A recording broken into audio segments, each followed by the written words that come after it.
Hello, everybody, and welcome back to The Party Makes Things Worse, Song of the Reliquary. One of the few times that something horrific has happened as a part of the game's fiction that the party is completely not responsible for. Can I say that? The mages of Remgastelon being annihilated outside has almost nothing to do with you. So I would like to congratulate you. This is a situation that I would say you have only made better. Woo!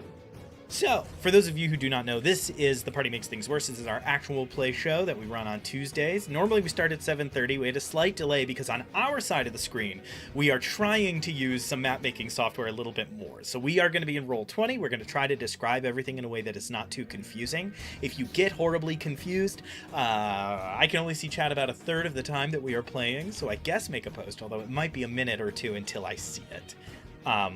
We are going to be doing our best on that, though, as we continue. So, previously on the Song of the Reliquary, after departing the great city of Bastion and delving into the Tomb Desert in search of the Hive, a great abandoned city-state, underground, chasm, palace, wizard's tower, there's 1,000 different ways you could describe it, because it is so far in the past that no one builds anything with a similar form or function. It is entombed in the side of a great chasm at the center of the Tomb Desert, and you all, as a part of a grand caravan, went out there to explore, to search, to delve, and to be perfectly frank, to make as much money as possible, except for the few of you that have nobler goals that you either have secretly confided away in a corner of your heart or have been open with the group about. Now, upon arriving, you quickly became heroes of the locals after saving many of them from a dragon, but when push came to shove, it was time to make some money, and so you all ran ahead of the rest of the groups alongside two other groups. One, a large cadre of the mages of Remgastelon, marching in unit together, and far to the other side, another smaller group, much more cleverly hidden, who is also trying to make their way in, maybe amongst the mages, maybe on their own. You're really not sure, although they haven't come up behind you, so bare minimum, they do seem to have missed the secret entrance that you all found into the Hive, also known as the Reliquary, the place where the Vemoral, mage hunters of the old Deathwoken Primacy, kept house and supposedly kept a grip of fear on essentially the entire continent to cross the Primacy to basically any degree. Now, last time, you all went through a little harrowing adventure discovering what some secret levers and buttons did, only to be briefly discovered by a skeleton that Hilver, played by Stefan, immediately killed by destroying its skull. You quickly discovered that the button on the table that you had just left behind was some sort of Morse code communication device. Harold, with a good luck check and a little bit of assistance from his friends, barely managed to squeak by with a affirmative, 2 taps. And thankfully no further contact came. At that moment, the chamber began to rumble. The door outside began to loose with rocks. As Bartholomew scouted outside and saw that there were many tunnels in many different directions, he began to see movement. Creatures crawling on the walls, statues moving up ahead. Nicole, playing Beach, who unfortunately couldn't make it today, said, "Oh my god, it's just like night at the museum." She said that joke 3 times. The group ran out, trying to, as quietly as possible, go into one of these separate tunnels, just as the doors burst open. And that gnome, with its large mech, basically, that you had seen before, entered, accompanied by the mages of Remgastelon, who are immediately met by the terrifying defenses of this place, including a type or style of creature that you had not seen before. A feminine figure in a long dress, the same desiccated, mummified look, but enhanced by metal seemingly attached to her skin, who was floating in the air and canceled out much of the magic that came near her. As that fight began to get worse, Lemon left a stone with a light cast on it as a signal to anybody that there was a safe way to go, and Harold threw a knife towards that gnome, purposefully missing to get their attention. The gnome issued its construct a new command, followed closely behind. You all maneuvered through the tunnels, eventually found your way into this strange, large room full of pools of water, each of which seems to hold a vision of some other place or time or part of the world you do not know what. The creatures inside this room filed out to join the fight, leaving only one behind, a massive construct of iron lumbering around the room. As it made its way outside to investigate a distraction that Beej placed... oh, everybody just moved around again. Why did that happen? I'm going to have to shuffle a couple of our faces around really quickly. No. All right, let me... sorry, I got really distracted by that. As Beej managed to distract the creature and lead it outside very briefly, Nick's character, Bartholomew, got a little too close and felt a strange effect take his mind that he thankfully resisted. However, that construct then grabbed one of the mages from outside with this strange blue tether that comes out of one of its hands, and Hilver and Harold's morals would not allow them to leave that man to his fate. And so, we join now at the very beginning of a combat. You have started a fight with this hulking creature. It is large. It takes up a 10 by 10 square on the map, not a 5 by 5. It has lashed to it a silver dragonborn floating in the air who cannot speak or make any noise. Directly in front of the creature is Hilver, who has been in a melee combat with this iron construct. And directly behind it, looking as if he is planning to tabletop it and stand under its legs, is Harold, accompanied on the other side. Lemon, who was looking into one of the pools, is atop the large stone at the foot of it, while Beej is all the way back at the exit where they were saying they wanted everybody to leave, and Bartholomew is planted firmly in one of the corners of the room with just enough light to see and fight, but not enough, hopefully, to be spotted. And that is where we're going to pick up the action right after... everybody tells me a character fact, and I switch Nick's name around to be correct. So, does anybody prepared with a character fact already ready? Yeah. I guess, so Hilver, like, he's been, like, looking through that one, semi-destroyed tome to try to, like, figure out stuff about the Deathwoken primacy, and, he's... from his work in Cradle, where they got like a influx of a lot of like dead languages from those who have departed. They get like little bits of scraps and stuff, and one of his kind of like when he was much younger intern kind of jobs was like working in the archives, like storing those in the libraries there, and doing that is kind of where he picked up a couple of like words or phrases and was kind of curious about like these languages that like no one will ever speak anymore kind of thing. And even only the material he had was textual, so even to speak it is kind of beyond him. He just knows a couple of words by sight. And so that's kind of like what latched on his fascination to find that first little book we were in Bastion, right? Yes. Mm-hmm. Yeah, so that was like, oh wow, this is a great find when he had it there, and it was like, I can kind of like make sense of this a little bit. It kind of like knowing your ABCs and then opening a dictionary. It's like a big step up from the fragments that he was encountering before, though, even though this thing is like kind of ruined and partially obscured. Definitely cathartic to go from little fragments of pottery to somebody being like, and here's the whole vase, you can look at it all at once. Maybe a little overwhelming, but still interesting. Okay, cool. Who's up next? Sure. So, actually, that Bartholomew's experience with this creature and being able to overcome this little sensing sound is not the first time he's ever encountered this.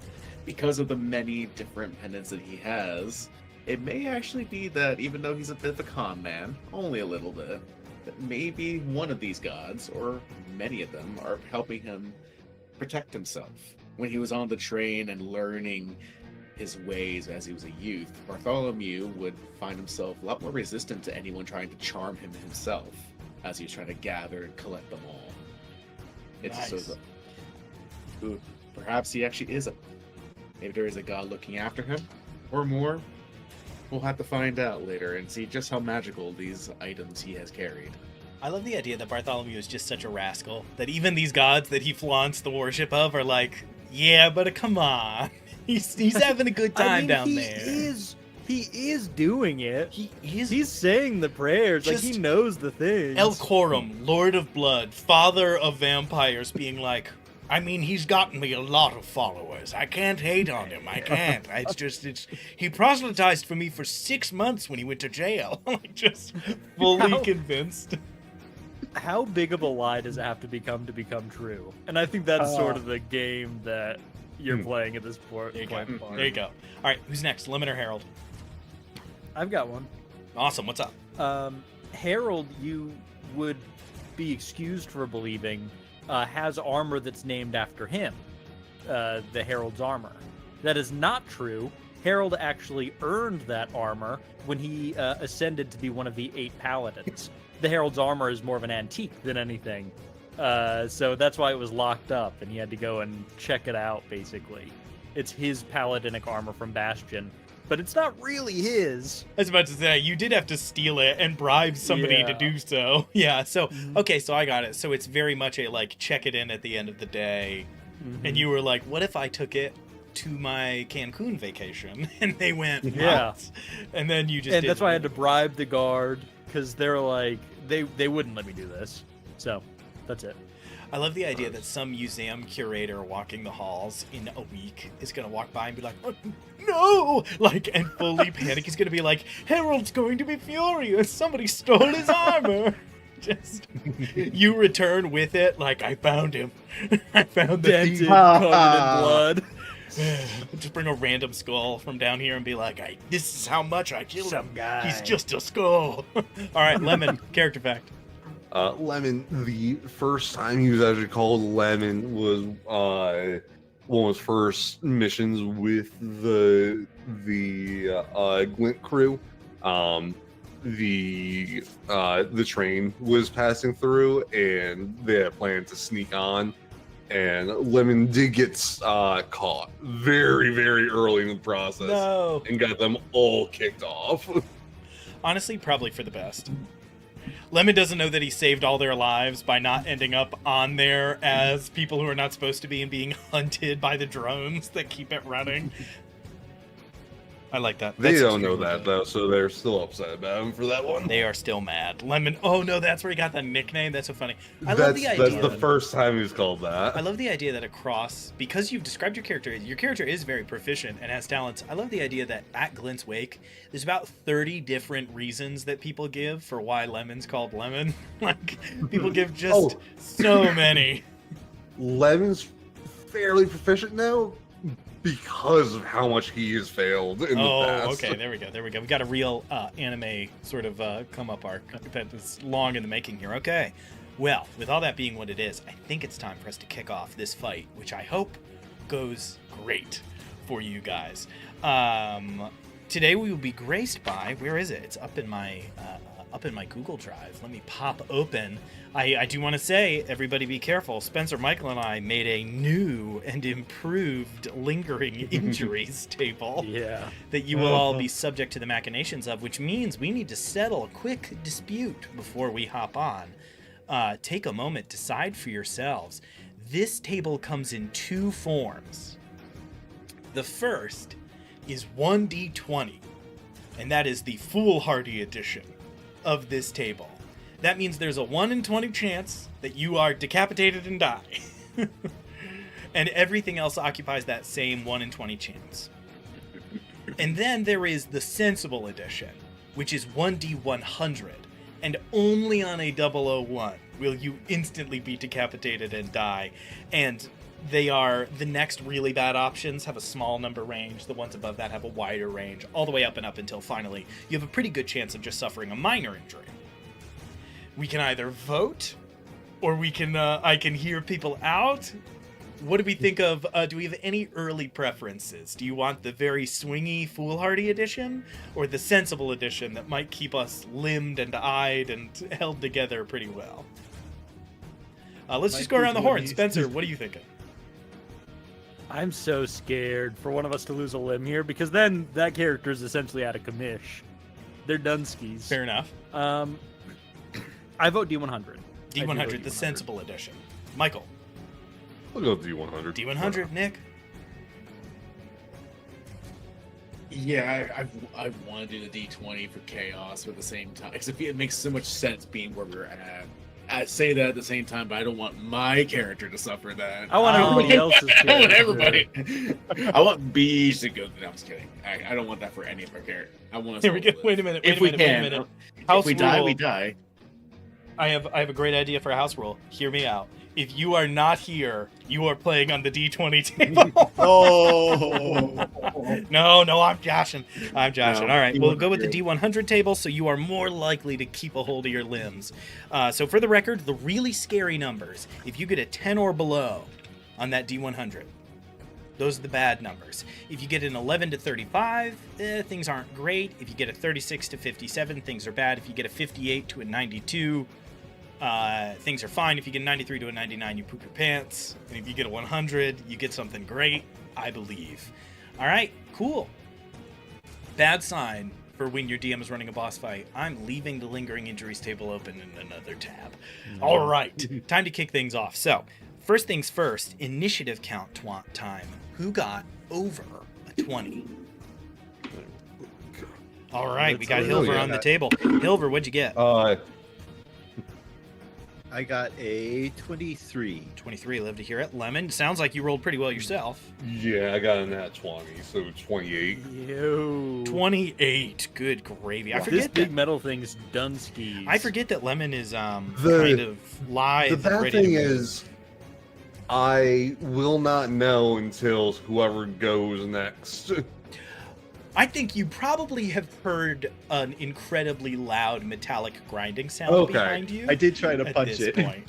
Well, yeah. So Okay, you heard, cool. you heard like, and then turn around and Then Hilver yes. was doing that Then Looney I do Tunes now. like Yeah. whole body shake after punching something a little bit too hard. All right, cool. Who 20 to 15? 16. 16 from Bark. Spencer, don't forget you're rolling twice. I didn't do beige. That's what I was just doing. Beige got Yeah, you're the only one an left. 18. In 18. Mm-hmm. What about Harold?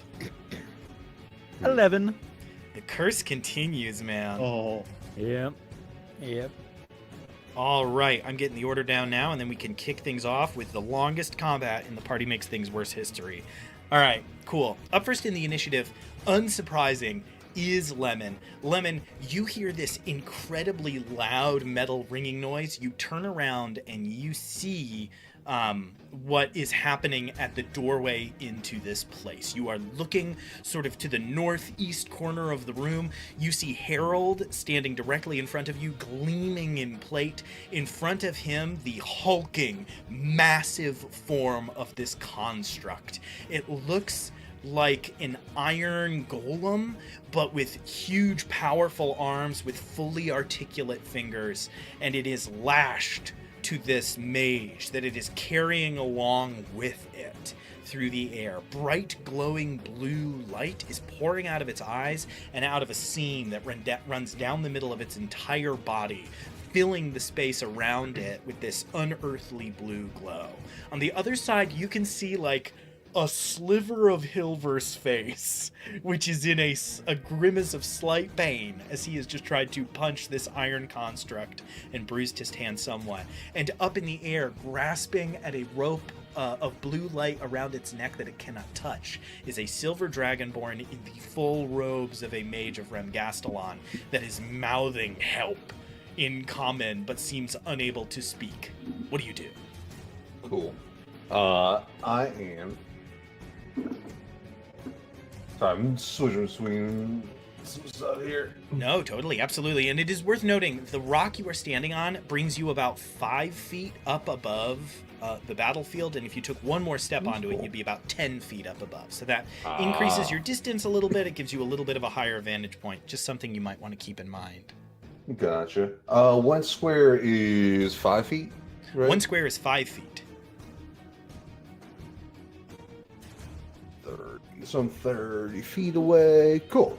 Yeah. That puts me in pretty good shit in range. Definitely. Let's see. Yeah, I'm just gonna pop some shots off with my revolver. See Absolutely. what's going on.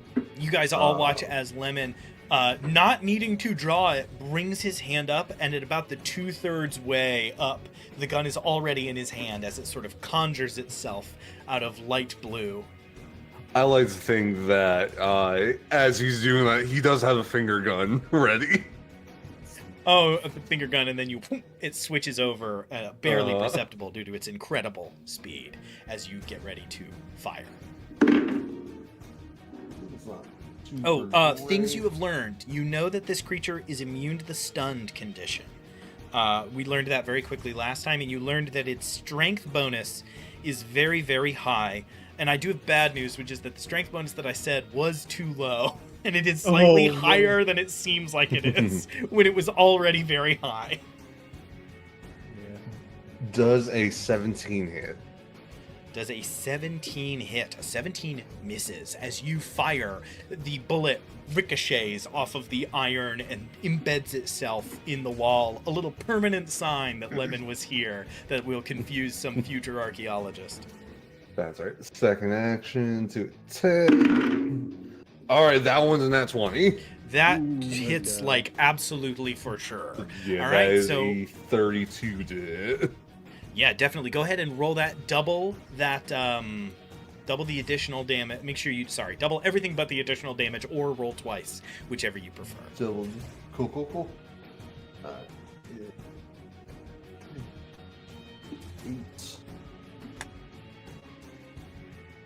Lemon's first shot swings off, hits the wall. Second shot slows down, fires, and manages to catch this thing in some thinner or maybe damaged, time-worn part of its thick metal exterior, something that will bounce around inside and hopefully damage some important piece of rune work or machinery, maybe. You don't know what powers this thing. That's going to be 27 points of damage. Oh my goodness! That double damage is nice. Yeah, devastating 27 points of damage. Love to see it. And then it is next attack roll has disadvantage. Okay, so it's vexed. Good to know. Yes. All right. No, he is sapped. Sapped. I'm trying so hard. They gave them No, 50 you're good. to remember. All right. I sapped. know.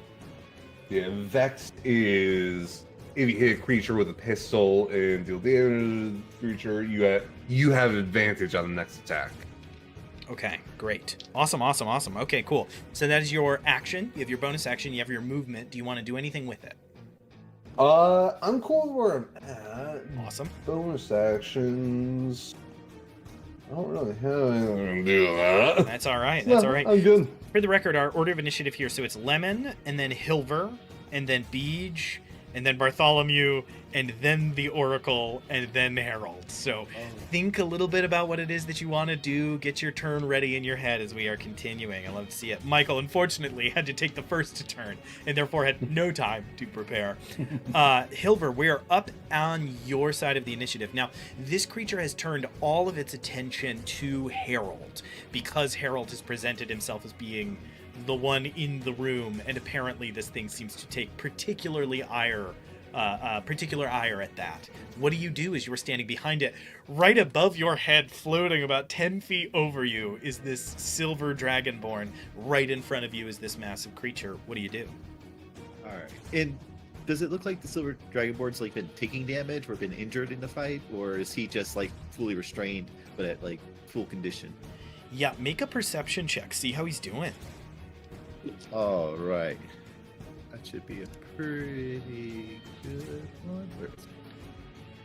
17. 17. He does not seem to have been largely injured pretty much at all. He has a couple of scrapes and bruises, but nothing that would even really add up to a full point of damage.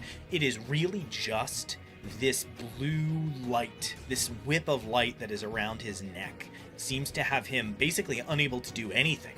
He is calling out. You see a few times with that perception check, him not saying help me anymore. He'll like say a string of words and throw his hand out, and nothing is happening, and he just keeps trying and trying and trying. You get the sense that given that he is almost certainly a mage of some stripe, his magic's not working.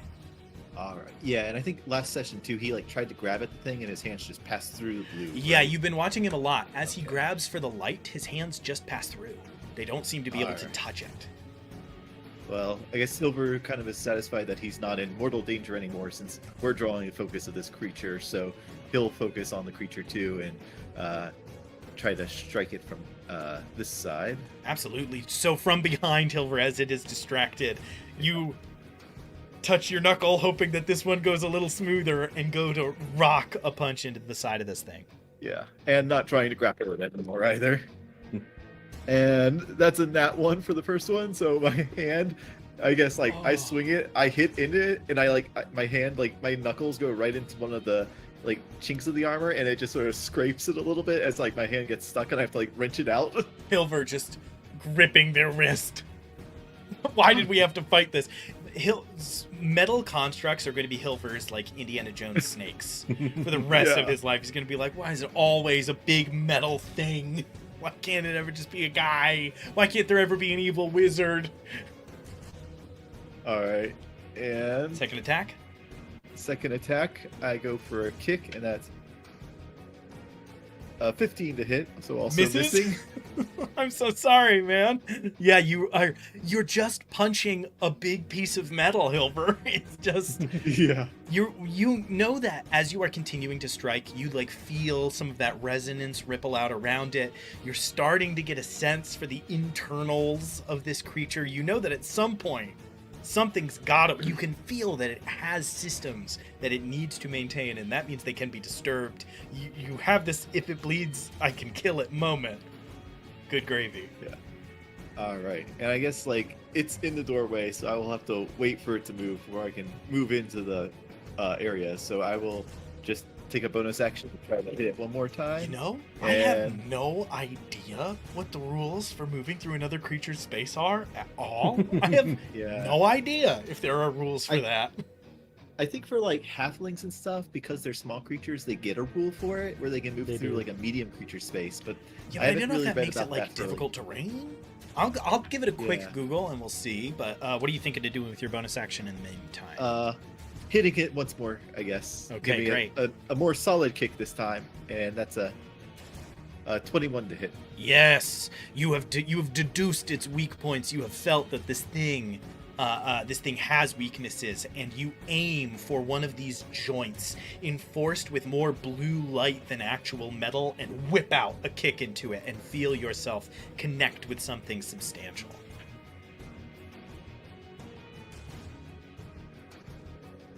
All right, so it's 12 points of bludgeoning damage then. Okay, 12 points of bludgeoning damage. Great. Cool. Okay. Awesome. That is, Hilver, is that your whole turn?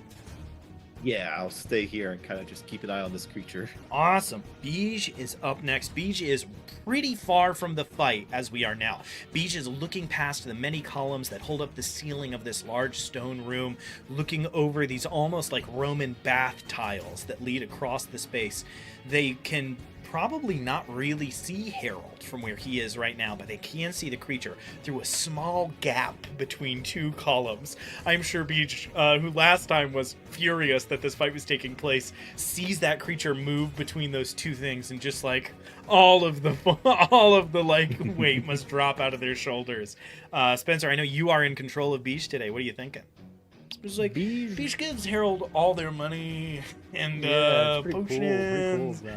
No, Beej knows, even though the Beej can't see Harold, Beej knows where Harold is, and it's right in front of the big scary monster. So Beej uses a special ability, initiative swap, and swaps initiatives with Harold, so Harold can get some shit off before he gets absolutely clobbered. I love it. That is a really, really good use of that ability. You know what? Take a point. Ooh, Sorry. Spencer, take a point of inspiration for remembering an ability that no one uses. Those sort of initiative tricks can really help things out. Does that swap your initiative for the rest of the combat, or does it swap it this round? It swaps you in initiative, period. Okay, fantastic. I will just swap the numbers around. Basically, it'll be like Beej rolled that. And I broke my curse. Let's go! Okay, cool. So then I will also... So Beej will get another turn then? Yeah, that doesn't count as an action. Okay, awesome. That's just some So- shit to do. Harold, from across the way, you just hear Beach start yelling, "Kill it! Kill it!" But like singing it, and you are inspired to move. As suddenly you feel yourself possessed of a certain alacrity, a certain dexterity. You are forced to participate. What do you do? Harold uses his last spell slot, and everybody mark that down. Okay. Last Oh. spell slot for a shield of faith upon himself. Nice. So now I've got 23 AC. That's good. Yep. And that is a bonus action. So for my action, I swing my sword 2 Love to see it. times. And that is 14 plus 6, 20. And an 11 plus 6, 17. Okay. 17 misses, the 20 hits. I have an unfortunate and leading question. Do you still have magic weapon on your sword? I don't know how long magic weapon lasts. Let me see. That's a question we should find the answer to ASAP. Yeah. Because you only got to rest for about 5 minutes after your encounter, and you had to do all the walking, solve that puzzle, and then go. So it's only been maybe 20 minutes since those encounters wrapped up. 1 hour, and it's not concentration. Did you guys take an important question then? I don't remember. Did we take a short rest after those fights? Oh, between the two, we did. If you took a short rest between the two, then unfortunately the magic weapon has fizzled and spent at this point. Harold, that was your only other spell slot to cast. Yeah, and I'm done now. Okay. So all I will say then is Harold would obviously know that magic weapon was not cast anymore. Would you rather have the higher AC? Yeah. Okay, good to know. Yeah, That's I all. would. All right, you definitely hit with that first swing. Go ahead and dole out some damage here. All right, that's going to be 1d8 plus 3. How long has it been since we have done 3 encounters before a long rest? It's been a minute. It's funny. You know, Yeah. that's one of the big things they were trying to solve with 2024 Player's Handbook is trying to get players to not spam rests. And I do think it's worked. You guys really did have a moment where you were like, I don't think we should rest yet. Like, I think we should move on. That is 10 damage, and the creature is sapped. Okay. So he has disadvantage on his next attack roll before the start of my next Do turn. those stack in any meaningful way? Probably not, right? No. Okay, good to know. All right, so that is 10 points of damage. You get the sense not all of that gets through. As you try to slash into this like heavy metallic form, you find that you are kind of having to look for particular weaknesses and thin grooves, and a slashing weapon that doesn't have the sort of boost that magical sharpness would give it is giving you some real grief on that. All right. Cool. Still keeping on top of that. So much to keep track of with these silly combats like this. All right, up next is Bartholomew. Bartholomew, you are... oh, wait. Bonus action from B? No, wait. It's your turn. And I Bonus did action? both, so Anything? I'm done. I use my Shield of Faith. Great. There we go. Listen, just trying to keep track of the action economy. I want everybody to live. All right, Bartholomew, you are quite a good distance away, but have a very clear bead on the creature from across this distance. And thankfully, Harold's torch is really sort of illuminating the combat as it is happening over there. You are still stealthed from before combat began, so you don't need to stealth again at the start of your turn, which is great. He's gonna creep along, muttering to himself, 30 feet, right by that middle pillar. And as he's doing this, I mean, he's a piece of meat.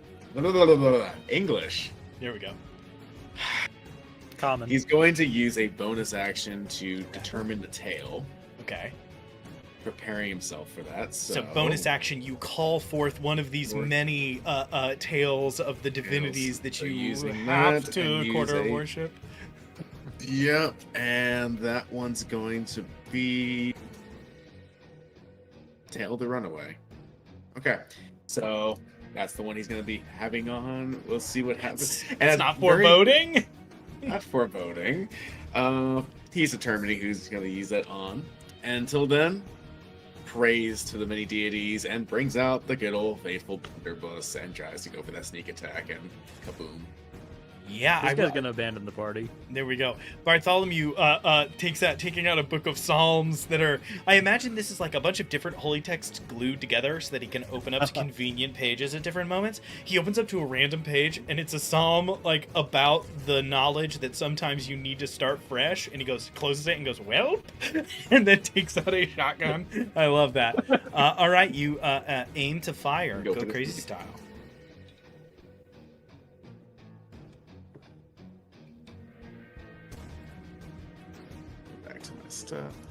What was that? That's gonna does an 18 hit. An 18 exactly hits. That is the AC of the construct. We've solved your riddle, Dungeon You Master. have. You solved my riddle. I give away that riddle really easy too.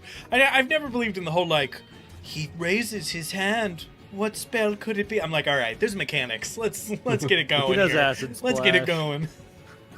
So I was trying to go in for a sneak attack. 'Cause I had.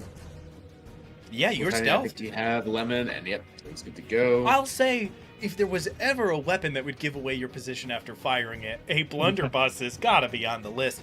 Harold, I will don't say, believe- I imagine at least one fork plinks off of your adamantine blade as this goes the off. What? You look down and there is a dinner fork stuck like a full 2 inches into the stone. I just I flatten myself behind the leg of this thing as all this stuff comes whizzing by. Way later, Twing. there's going to be a And- Redwall book about a like mouse pulling that fork from the stone. That's going to be great. It's going to sell all kinds of Side copies. adventure. All right, Nick, what's the damage? That is going to be 21 points of damage. Nice. Bartholomew is gonna, as usual, knock himself 5 feet back as he fires this thing. Great. And everyone within 5 feet Which is make nobody. a Oh. Both of them? make a dexterity saving throw. Oh no.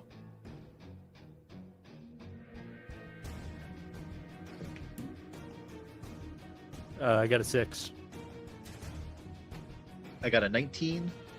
All right, you're good. I'm good. Hell yeah. It's Oh, no. DC 5. You gotta hope. You gotta hope. All right. Is No, so Harold- Hilbert is good. Harold so takes a it's bit of one- damage? 1d8 fire damage. That is so funny. Harold's least favorite type of damage. And 2. 2 Oh. points? Okay. 2 points of damage. At the end of Bartholomew's turn, Bartholomew, do you have a bonus action you want to do? As you are launched 5 feet back and prone onto the ground. Did you want to stealth or do anything with your bonus action? You have that at the end. of your turn. My bonus action was the determined tail. So Determined tail. Okay. So In that I'm case, done. at Peace, the bro. end of your turn, the Oracle is going to use its first villain action, Stolen Step. And I'm gonna do a little measure here. Yeah, that's just unfortunate. Okay. With that, you watch the creature from where it is standing in front of all of you with this attached Silver Dragonborn. That blue light encompasses his entire body. It vanishes and it reappears 45 feet away, directly in front of Bartholomew. Oh no. And immediately I'm sorry for rears everything. up, and the hand that is not holding the lash just extends into the air, and as it closes, a massive double-headed hammer appears over its head, clutched in its hand, and it swings down towards Bartholomew at an incredible speed. I'm sorry for everything. Does a I will 27 say- hit? It does have disadvantage. Okay. Good catch. Good thing, I suppose. I rolled a 17 and a natural 20. We'll go with the 17. Does a 27 hit? Yeah. Awesome. Good to know. I finally had a creature live long enough in one of these games to hit somebody. This is the most exciting day of my life. For those of you who haven't been listening to our shows for a long time, this crew kills all of my cool monsters before they get a turn. And it doesn't matter. I've tuned some of them up to ridiculous levels. So here's hoping, right? All right. You take 15 points of bludgeoning damage as this massive hammer just slams Bartholomew down into the ground. And that is its first villain action spent. Okay. With that, it's the Oracle's turn. Oh, Now- the attack and teleport. Dang. It with a villain action, which is like a legendary action, it teleports and attacks.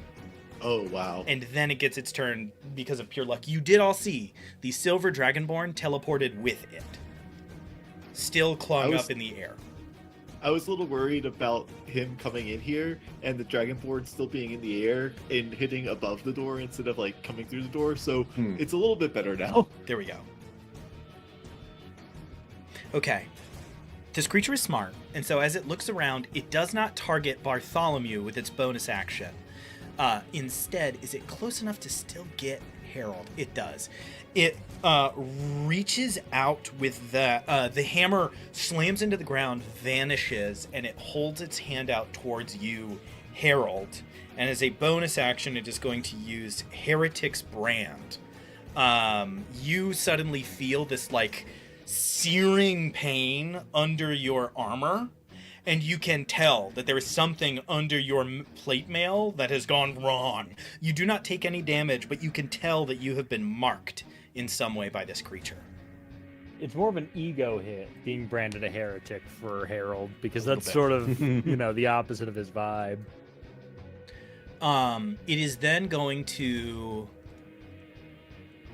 You watch as this should have happened just a second ago. So this is my fault. At the beginning of its turn, you watch as that shackled mage is pulled 5 feet closer and is now adjacent and like slowly moving closer and is like starting to put his hands out onto its armor. And you suddenly realize that its shoulders are covered in these big spikes and these like sharp edges. As he's like holding himself back and trying to push, his arms are beginning to buckle as he is beginning to be pulled in. He is going to attack twice. He's going to attack Bartholomew once and the mage once. Bartholomew, that's a hit. Unless you had some reaction you wanted to take. I might have one. Great. What was the roll result? 26. Okay, no, I don't do anything.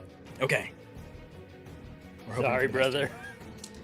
Everybody's all laughs and games when you get to start at level 6, and then all of a sudden I pull out the enemies that level 6 players have to fight. And everybody's like, oh no, stop The it. vibe suddenly brought It was down. kind of different than I thought it would be. That's 14 points of bludgeoning damage to Bartholomew. Walk it off. How's Bartholomew looking as we are getting into this combat? And unfortunately, you have found yourself isolated like a gazelle. Bloody. That's tempe bloodied. Ooh, oh no. I didn't All right. realize you were still Keep hurt. things well. Could somebody grab the music? I meant to post the track twice. I must have only packed it once. Yeah, I got you. You then watch as with its second attack, it reaches up that, again, that hammer instantly conjured, slams down into Bartholomew again.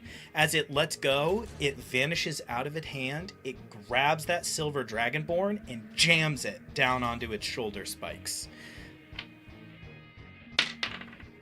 which gives it advantage on the attack. Oh, no. I'm switching dice for a minute. That dice is rolling too hot. I agree.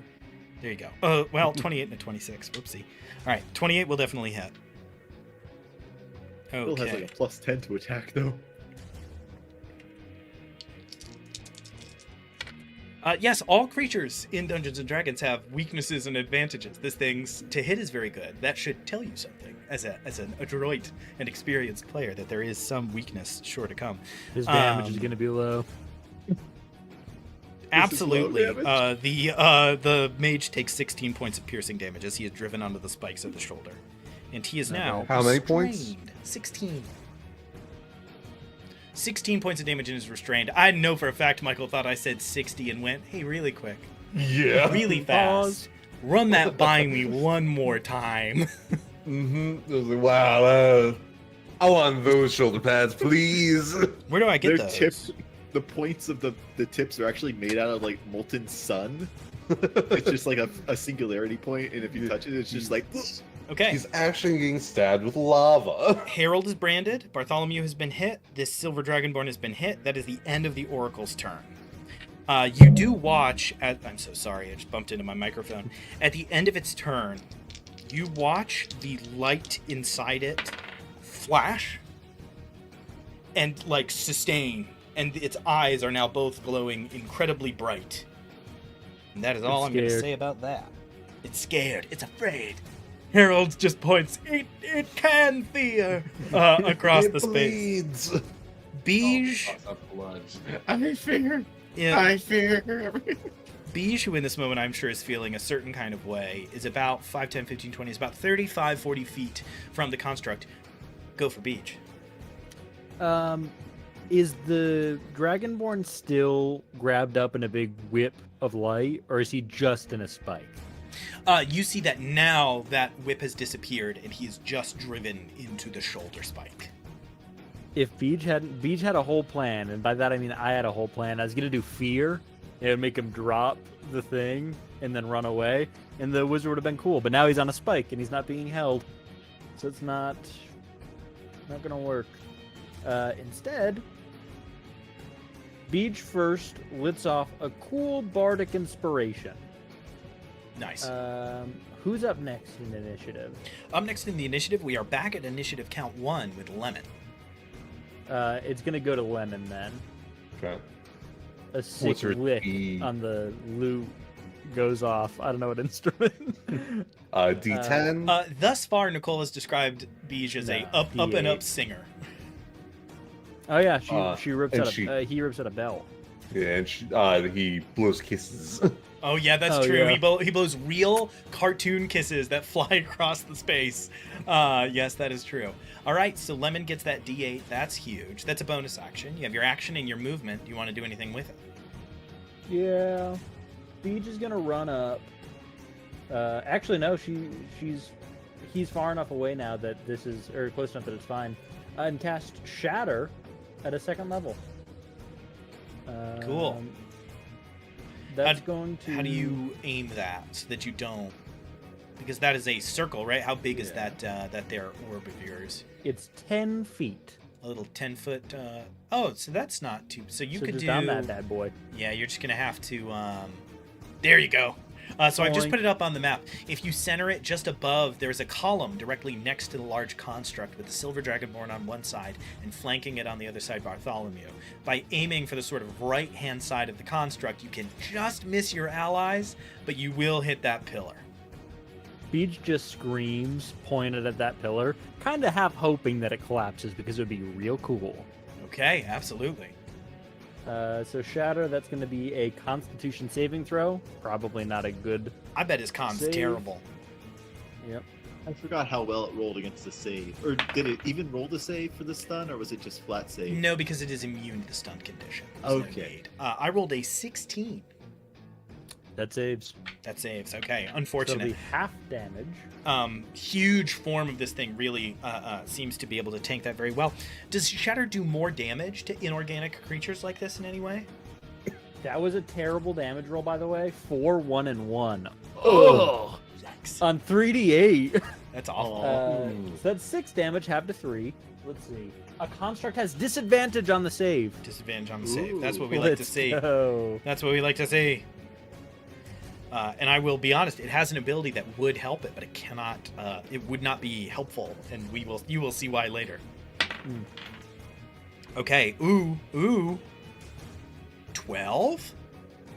12 does not save. 12 does not save. All right. So that's awesome. 6 damage. 6 Boom, damage. baby. Okay. Let's How go. An Are you important rolling damage question. for the pillar too? Does it do more damage to physical objects? A non-magical object that isn't being worn or carried also takes damage. It does not do extra damage. It does not take any more? Okay. You watch that column next to the hulking form of this thing shake, and a large crack form in it, and you actually do definitely get the sense that they could be destroyed. What will that do to the safety and Cool. security of the whole room? Who can say? There are a number of columns. I believe there are 7 or 8 that fill the space of this room. So, food for thought. All right, that is Beej's turn. Are we all good?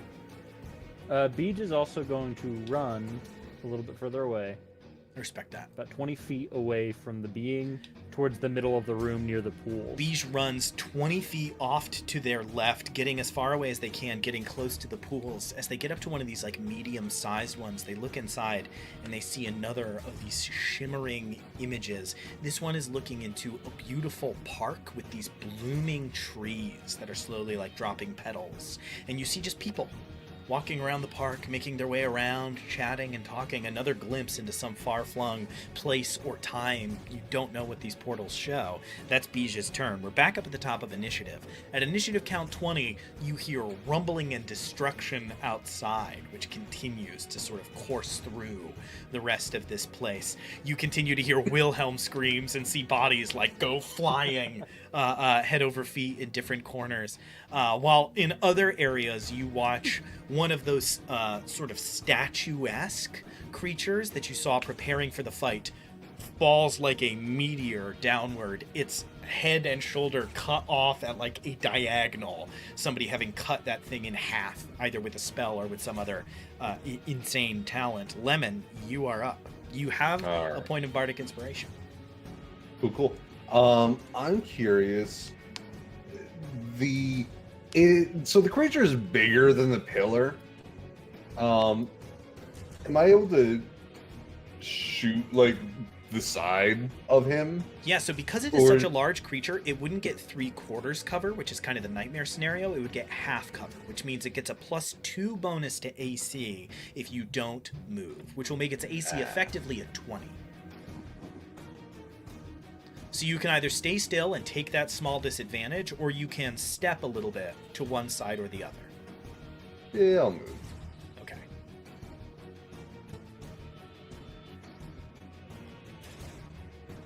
Is not letting you. Say right about here he has cover, or I can't see exactly what you're seeing. You need to be able to see. If you can see the majority of the token, then you're okay.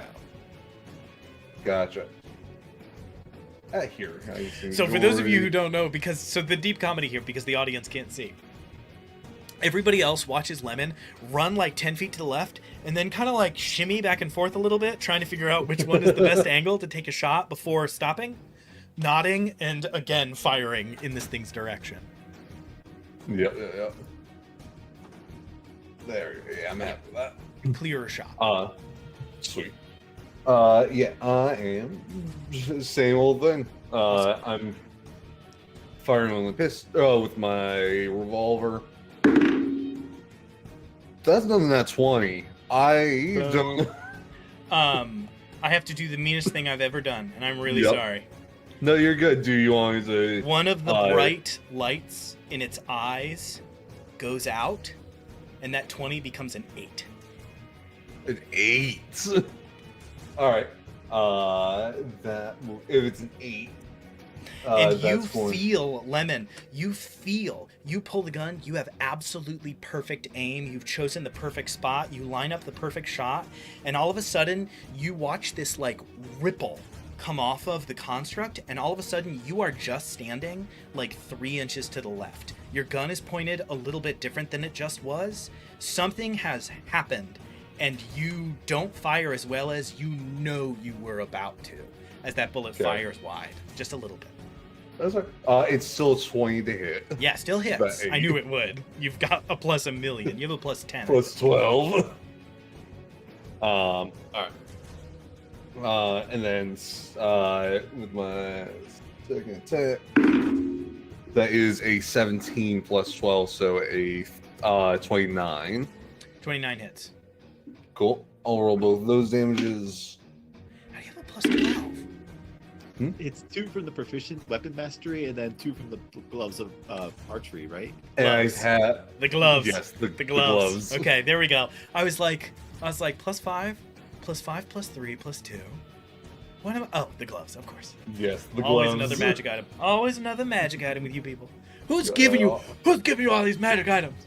What fool DM keeps throwing magic items at the party? All right, that's I can't help it. They're so cool. You read the description and you're like, come on. 18 points of damage. 18 points of damage. You guys are Uh, hammering this thing. and then I'm going to action surge. Oh no. I'm shooting at it again. Absolutely. Um, Just firing bullet after bullet after bullet. I don't know how this works exactly because I've never really talked about it. With sap and vex and all that stuff. I did damage to it. Yes. Oh, it's disadvantage, so it doesn't matter. More of what I'm thinking about is when you're applying advantage to it. Say I shoot it and I apply advantage to with Your vex. next attack against it, and then you took that second attack. Yeah, you would get the benefits of that advantage. Of that, but then I shoot it again with a vex, and it applies it again. Yes, you would continue to stack advantages. Oh my god! This is this is a little fun fact for you. Please feel free to continue rolling your damage and continue with your turns so that we can keep the combat rolling here. When they did the playtest for this, a bunch of people had this complaint. They were like, wait. So the DM has to roll like infinite saves and it does like infinitely more? And they were like, that seems like kind of broken. And they went, great, and didn't change it after the playtest, even though it was like the most complained about thing. So I don't know, man. I have a big conspiracy theory about why, but we're gonna talk about that off screen. Cool. 23 and 20 to hit. 23 and 20 to hit. Hit. You are just thundering this thing. It is considering moving its bonus action.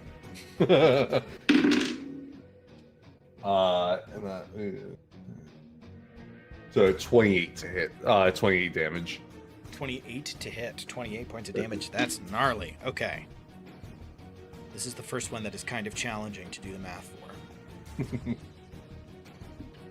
All right, you are just hammering away at this thing. It is already beginning to look a little bit weakened, not necessarily in the top of its shape. But 4 saps or 4 disadvantages. I don't know if it just works like that. At the start, at the end of your turn, because we are in a new round of combat, it is going to use another villain action. It is going to use Soul Siphon. You like watch that. as across gonna happen. its entire form and across the body of that silver dragonborn, the light that occupies its entire shape dims, and those many holes and carves that you have all cut into its armor begin to stitch closed as it tremors and shakes. That silver dragonborn begins to like take on a rictus and like twitch and tremor up on its shoulder, and he is going to take some force damage. Probably not much. Oh, why would it be? It can only. I doubt it's not like it can only use this once per. Okay, 23 points of damage to him. Probably fine. He does still That's look his alive. first damage. He looks alive. No, he took Yeah, damage got when he got impaled skewered. Oh, well. It's his second. Spencer's like, it's his second damage. This guy's fine. Second damage. That's basically nothing. He's bleeding heavily and looks like he's in pain. I just felt the need to re-narrate. Okay, very What cool. doesn't kill you makes you stronger. I've heard that. We should remember that. And so the DM uses that ability a lot sooner than he thought he would. Its body is slowing down as it uses that ability. As it goes to like lean over towards you all, it is not the same fluidity of motion and strength that it just had. You get the sense that that really took something out of whatever powers this monstrous creature. All right, Hilver, you're up next. What do you do? You are All pretty right. pretty far. All right, seeing the thing vanish in front of me, and then like all the commotion in there, and then like straight ahead of me, Lemon just unloads 4 bullets in one direction towards the left. I finally enter in 5, 10, 20, 25, 30, 35, 40, 45, and meet up with this thingy. I will assume that you shut the door on your way through. I can click that button for you. Is that a bonus action, free action, or? It is a part of your movement. Oh, okay. As part of your movement, you can just reach back and shut the door as you pass through. All right, I do that then. Just as like that, like yeah, so that statue falls back behind me. I'm just like and close it. Yeah. All right, you manage to cross this entire distance, get right up into melee with this creature. All right. And now seeing that previously Hardy and Hale Dragonborn gruesomely bruised and battered, I will use my bonus action to cast Sanctuary on him. Okay, deeply funny. Nice. And like this sort of like these cradle like bowels of unearthly kind of like energies, cosmic energy start to swirl around it, and basically anything that looks at it will kind of like perceive it as almost like it's already dead. Sure. I do want to make just an important note. So that's very cool. Love the description, as this thing is like ensorcelled in this energy. It makes it basically difficult to target. He is currently restrained. He does have some HP left. If he is left impaled, just because it seems to be a priority for the group, if he is left impaled, the odds of his survival are astronomically low. It would take somebody getting him off, which would be an action. I'm not saying you need to do that right now if you're focusing on damage. Who knows? Maybe you'll kill the thing before anything else bad can happen to this guy. What you've done is a step in the right direction, but if it is a primary goal, then somebody at some point should take the time to peel him off. That is all I will say. I don't want to lead your action though, Hilver. What were you headed to do anyways? Well, unfortunately I couldn't quite, I think from where I was, I'll make sure, like, hold on. So And let me open the door. I open the door up for you. all right, so I was here, so like You were, I think. or there, right? So that's Yeah. 5, 10. So for the record, Hilver has just had to move himself all the way back up and out to 30, then recount the steps 35, because these things happen, especially on a 40, map. You're like, 45. wait, Okay. was I in the left Yeah. spot or the right spot? Okay, so I was able to get right beside him. I think. Awesome, great. So yeah, I will cast that and then use my healing hands ability to give him 3d4 healing, and that heals him 9 hit points. Okay, 9 hit points. And that takes This up guy's my gonna action. owe us such a huge favor. Oh yeah.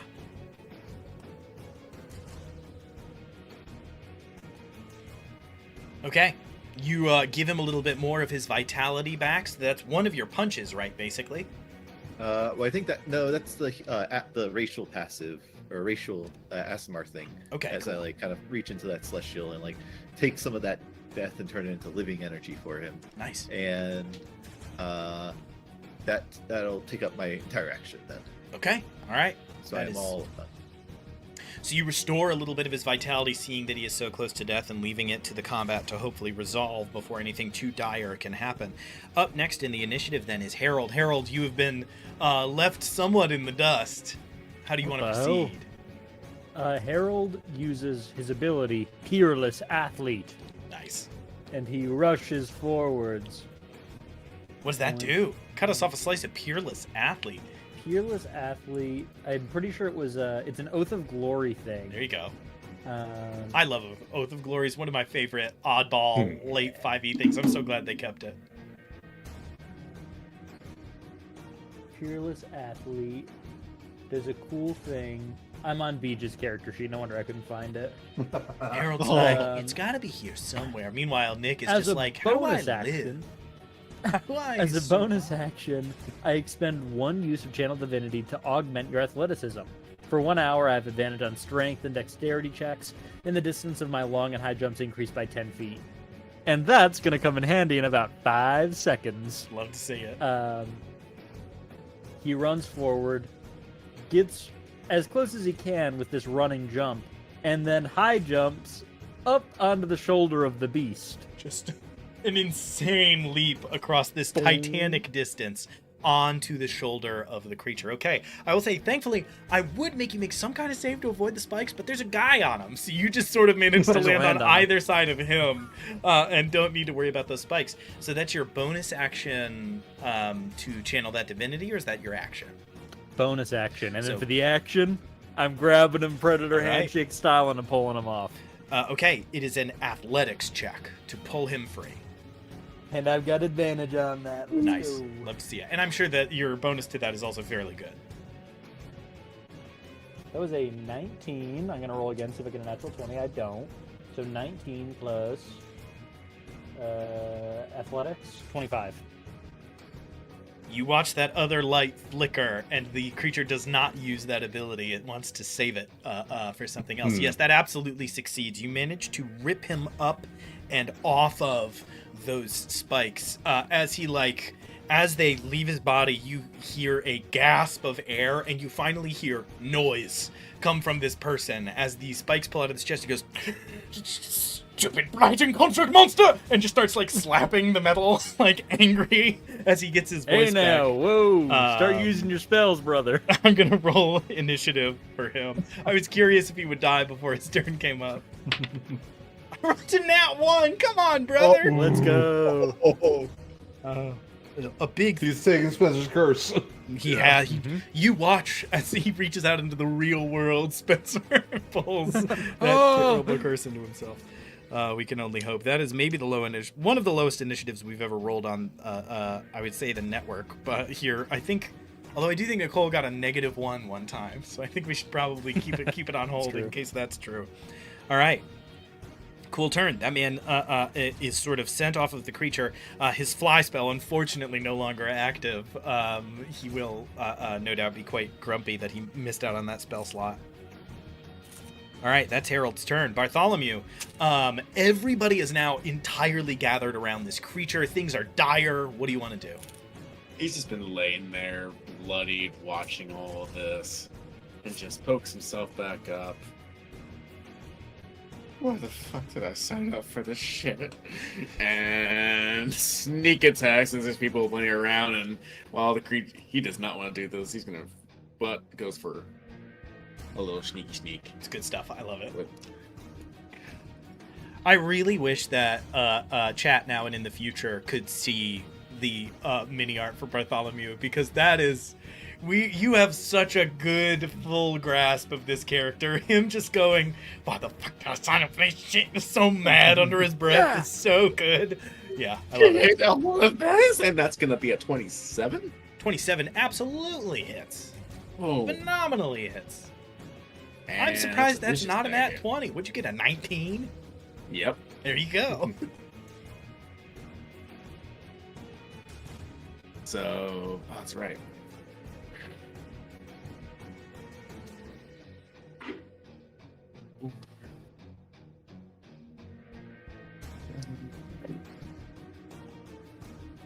I think one more good hit. I Yeah. think we'll be done. I hope so, man. One That would more be good awesome. hit.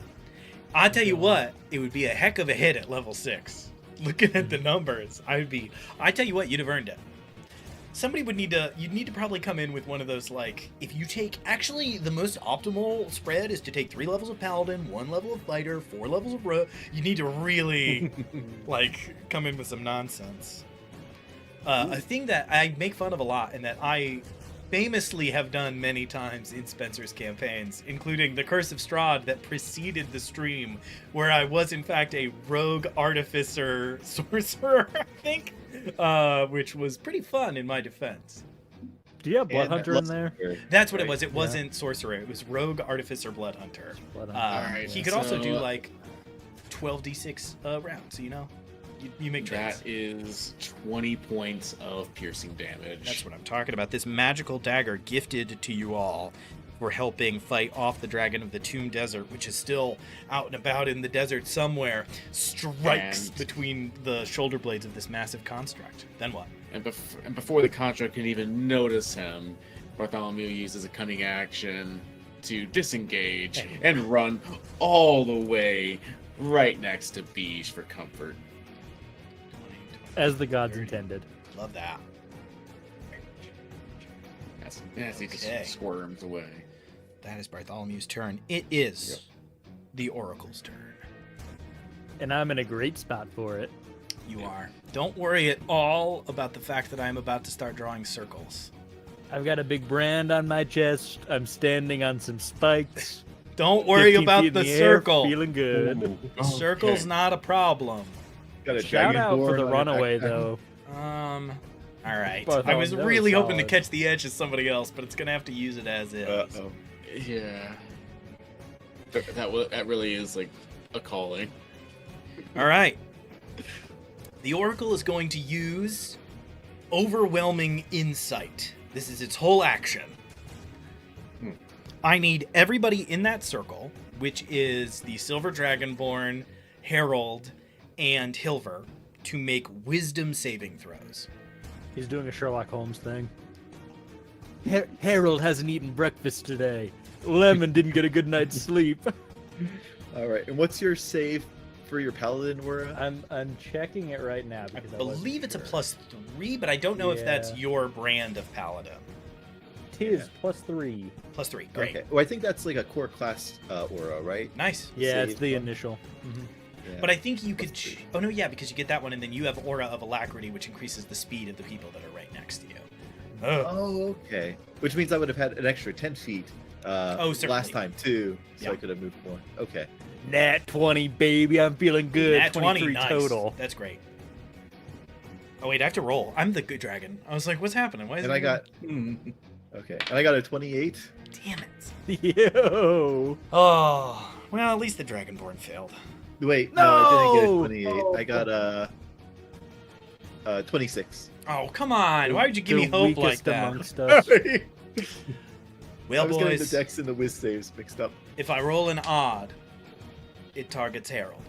If I roll an even, it targets Hilver. Did you add the +3 to the Dragonborn on his save? He does save. Let's go! I'll add him to the roll. One of you is about to get your roll swapped, just like my Lemon did earlier. Yeah. All right, on a 1 or on a 1 and a 2, it's the Dragonborn because he has the least health. Okay. On a 3 and a 4, Uh-huh. it is Hilver. On a 5 and a 6, it is Harold because Harold has the most HP right now. Give me a 5, baby. It's gonna be a 5. I can feel it. You can feel it. Give me that 5. I rolled a 3. I am so sorry. Oh. It didn't shake out that way. Hilver, Looks kind of like Yeah. a 5. you got an 8. All right. What was the result with your bonuses after an 8? Please. I'm gonna be so mad. 17. Ah, it fails. Thank goodness. Oh. Let's go. Oh my goodness. You gotta hope. Hey, I get to root for my monsters. Everybody acted all deflated. You guys cheer when you crit, and I'm not allowed to cheer when you fail? Come on. I was messed messed up. happy. That's At messed least up. happy that the Dragonborn survived this. 20, 20. Yeah, he's alive. That's what matters. I mean, unless you die. Hilver, you take 21 points of psychic damage. Harold, you take 10. The Dragonborn takes 10. Harold and the Dragonborn, all throughout, and from Skyrim, no, Harold and the Silver Dragonborn, your mind is filled suddenly with images of you. You are the same age, but in one, you are a farmer with many children spread out around you. You're telling a story by a campfire. It flashes to another. You're on edifice. You are in glinting, glimmering plate mail that is completely different from what you wear now. You are some kind of security officer. We cut again, Harold. You are on Leviathan, on a ship rocking in the ocean with a big harpoon in your hand, getting ready to throw it down into the waters. As these many different versions of what your life could have been if you had made different choices rip through your mind, you manage to shake it off, taking only psychic damage. The Silver Dragonborn looks similarly puzzled. Hilver, as you go through those visions, I want you to tell me, which one does Hilver get stuck in for a moment? What vision of Hilver's life, if it had gone completely different, gives him enough pause that it leads to a greater negative effect? I think it was I think that first vision with, like, what was it, farm and stuff? Oh, sorry, I was describing them to Harold. I wondered if you had something that you thought Hilver maybe had dreamed of in the past. I should have been more clear. Oh, okay, sorry, I thought they were projected. All right. No, I'd Harold say- saw the real realities he could have lived, and now Hilver is seeing Yeah. the same. And I just want to know, which I one think- do you think would have really stuck with Hilver? I think for him, maybe, like, being, like, when he had left Bastion the first time without authorization, if they had, like, just brought him back to Cradle and stuck him in some area that had, like, no connection to the like the rest of the world of Prospect would probably be like a kind of like dreadful end for him. Okay, so you see this sort But of he got that grim second future. chance. Sorry, what was that second And- part? Oh, but since like I don't know if this will work for us too, but since 14 of the 21 damage I took was from the temp HP, I don't know if there's like an image of Harold as like this like counselor paladin helping to shield him against some of it. You look up and you're like, why is Harold here? Harold's just one of the It's people. not real. Deception. Come with me. Harold's banging on glass. He Ah. can't get through. Hilver, you take that full damage, and in the greatest irony of all time, the monk is stunned. Oh! You can make a roll at the end of your turn to get unstunned. You all watch Hilver just sit there, and he's like muttering under his breath. And Hilver, as far as you're concerned, you're in that vision. That's your life. You're sitting at a desk, like going over files, and the counselor looks strangely like Harold and keeps yelling, "Wake up!" And we cut back into reality, and Harold is shaking Hilver by the lapels and yelling, "Wake up!" trying to get him to wake up. She wouldn't stop screaming. All right, cool. Up next. Wait, that's just its action. It has its bonus action. And it has its movement too, don't it? It is going to... ironically, because you are on top of it, I'm going to have it make an athletics check to try to move with Harold on. Word. Ah, okay, that is a... make your own athletics check, please. Ah, I dropped my die on the ground. Remember, you have advantage. My result was 21. There's a natural 1, but then a 17 plus 6. So more than me. 23. 23. Okay, so I'm going to give you a choice. Do you want to move with the creature? Do you want to be left behind? Or do you want to stay on the creature? I'm going to let you just pick because you succeeded. So you can either stay up on its shoulder, or you can basically like drop down and move with it, or you can stay right where you were. I'm going to stay on it. I don't want anybody else getting impaled Okay. on the spikes, so I'll be there for interference. It is going to go 5, 10, 15, 20, 25, 30. It basically, and then sort of smushing the Silver Dragonborn out of the way. So you watch as it runs to the south, creating a little bit more distance between some of your allies. The Silver Dragonborn smacks into a stone pillar, and it's like, ugh! And it grabs the side of his head as he does. And it is getting closer to Bij and Bartholomew. You get the sense that that is probably not a good thing. That it is headed in that direction, but it does keep its Heretics brand on you for now because you are still so very proximal to it. It doesn't want to do anything other than that. Okay, great. That is the end of its turn. It's Bij's turn. This thing is sprinting in their general direction. Bij panicked beyond recognition. Bij is going to Bardically Inspire. Bardically Inspire, love it. Not Harold, because Harold's not. It has no spell slots. That'd be stupid. I think we'll Bardically Inspire Bartholomew. Okay, Bartholomew, you feel this pulse of inspiration as a big cartoon kiss swings across the distance and makes you feel empowered. Okay. That's your bonus And action. You got your then- movement. You got your action. You do anything with it? Bij is going to take a shot in the dark and cast darkness around Bij and Bartholomew, surrounding them in a magical darkness. Okay, all right. How big of a circle does that create? That is a 15-foot radius sphere. Okay, so all right, so I'm drawing a circle on the map because obviously you all cannot see that, and so I should describe what I am doing. I think that's about a 15-foot... Do you say radius or diameter? Radius. Radius, okay. That's about, right, 5, 10... Oh, no, wait, because it would kind of be through the... Oh, no, yeah, 5, 10, 15. Okay, so it would actually be 1 square bigger in both directions. Wow, that is a big spot of darkness. Sphere. So all of a sudden, you all just can't see anything in this large circle here. Let me... Is there anything I can do about that? Vis-a-vis... Dynamic And how we lighting. see Let's it. see. Let me take a little look here. If I drop this down to the light layer, Oh, everybody outside cannot see inside, and everybody inside cannot see outside. We're going to call that a perfect success. Nice. And so this sphere of darkness just appears, which you do have the problem of being inside of a sphere of darkness, that it is still magical darkness, and so you two are also blind there, which obviously causes its fair share of problems. Okay, cool. That's Beach's turn. With that, it is the Silver Dragonborn's turn. The Silver Dragonborn... all right, everybody just bear with me for 2 seconds while I pull up their stat block, which I thought was in front of me, but isn't. But I know where I can get to good. very quickly. These things... Cast guidance. They happen. Cast guidance. Can you imagine? Dark inspiration for Ethan. Can you imagine if I made it that hard to keep him alive? You guys had to burn like multiple actions, and he had little baby spells. That would be the meanest thing I've ever done. All right, almost there.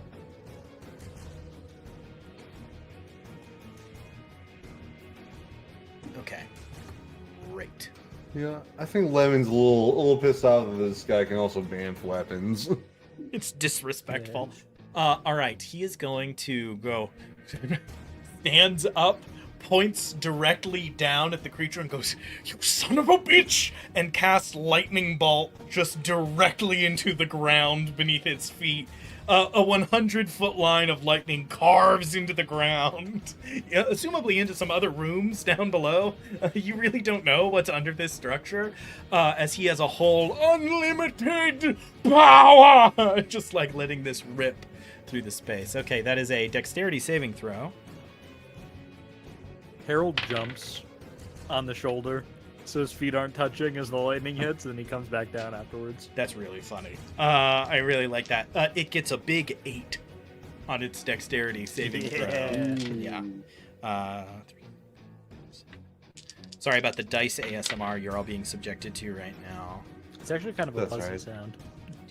My dice do the same thing. It's all good. 2 more d6. Speaking of, Michael, I'm going to get you a big foam mat for No. rolling. The metal dice are so loud. The people want it.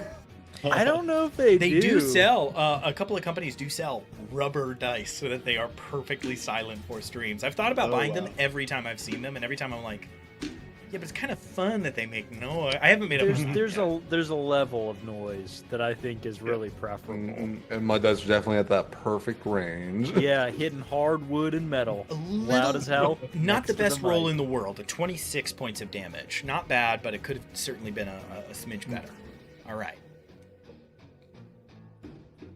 All right, and I don't see anything else that he needs to do. what Cool. damage did the creatures below take, if they were? How many kills does the wizard get? One of you roll a luck check. Stefan, roll a luck check. Just roll a d20. Okay. Tell me if you get an 11 or higher. I got a 16. You hear a sound. You hear a sound. You don't know what it was. You hear a sound from down below, though, for sure. The wizard stands a little taller. He might have gotten a level out of that. Who knows? Napokeo. Does he get some HP back? No, he doesn't. And his HP is so bad. All right. We are back up at the top of initiative, which means y'all get ready. Strap in for another villain action. It's Lemon's turn. Lemon, what you got? Alright, I'm too far, so I'm walking forward. I just have to get within 40 of him. Not a lot of... I have an ability that lets me succeed on saving throws. I didn't really account for how much, like, there's not big saving throws, like, kind of kicking around here. And that lightning bolt wasn't the worst thing in the world. It's funny, I was like, that's a great thing. It has, the version of legend. Every bad guy gets legendary resistances. As a DM, though, every now and again, your party is like, we're a paladin, a fighter, a rogue, and a bard who buffs everybody else, and a monk. And it's like, oh... So I'm never going to roll a saving throw ever. Don't It's do like, it, yeah, sis. that's correct. We're just going to do enough damage that you die. It's like, okay, well, all right. Fine. And then I'm shooting at him. Alright. Actually, sorry. I'm bonus actioning to reload my gun because I'm out of ammo. I like that honesty. If you don't have a point of inspiration, take a point of inspiration. Oh, well, thank you. Look at you. Keep track of that stuff. What was our rules for... Is it bonus action to reload 2 bullets? It's a bonus action to reload, I think, the whole thing. Was okay. I thought it was a whole action reload the whole thing. I could be think wrong. that's with the older. So this world has two Okay. concurrent guns. You can have like a musket, or you can have like a normal gun. For now, let's just say that it's a full reload, and I'm not going to worry about it too Okay. much. Cool. Yeah, I thought it was your bonus action for the other thing was the 2-2, but this one, like Ethan's narrated, doing all 6 at once for your bonus action. Cool. All right. So bonus action to reload all of them, and then I'm swinging. There's something weird with my dice. That was a 20. Another It- one, Yeah. A nat 20? guys. That- It's like it has a special name. Yeah, right. Do your crit. I can't even do anything about it. And the thing is, this is metal dice. It can't be funky. And it's the same metal dice you've been using for years. Yes. So, And there have been some cold streaks on the old Michael Yeah, dice. yeah, It's got to be said. True. This is true. And then second, that's bad. So that is a 3 plus 12, so a 15. Thank goodness. so it balances out. Had to happen Yeah, eventually. balances. All right. So that is going to be 12. This track's too good. Mhm. It's Every a- now and again we get the good ones. Oh, by the way, I do think we are supposed to give some credit. Our music is brought to you by Bardify on YouTube, who make stream-friendly songs that you can use. We are supposed to credit them to some degree, I believe. Bardify! All right. So that We were making a joke beforehand about how anytime your DM puts on music with guitar in it, before you start, you're like, are you sure? You really gotta hope for something a little bit more high fantasy. So 13, double that. So 26 plus 5. So 31. 31 points of damage. Oh no. Ah. Well, boys, it was a good run. Lemon, describe your kill. I still have a villainous action that I could have done, damn it. Ooh. You're the first I'm in curious what it initiative. All right. Yeah. If you guys hadn't have gotten the Dragonborn off of its shoulder things, this fight would have gone on for another round or two. All right, Lemon, that as that last guy comes little- up, describe. That last little light that's blinking in his eye, Lemon fully shoots for that blinking spot. A perfect shot hits into the head. You hear a rattling sound and then hear a crack. And Harold, you look down, look up, grab the silver dragonborn, and jump off as the entire head starts to glow brighter and starts to spiderweb and crack and then explodes, sending bits of metal and shards flying in all directions, some of them landing in the pools, others sticking into the walls, and the body falls down onto its knees and backwards and sits headless, stuck on the ground, a faint glow still emanating out of its chest. That sound still filling the space around it. Only Bartholomew, it seems, the first person to walk up to it, had to deal with whatever it is that nefarious effect seems to do, but all the rest of you are now left standing very close to this creature. And with that, we are going to take a break. I'm going to mute. We will see you all back here in 5 or 6 minutes. We'll see you around 9:20, give or take.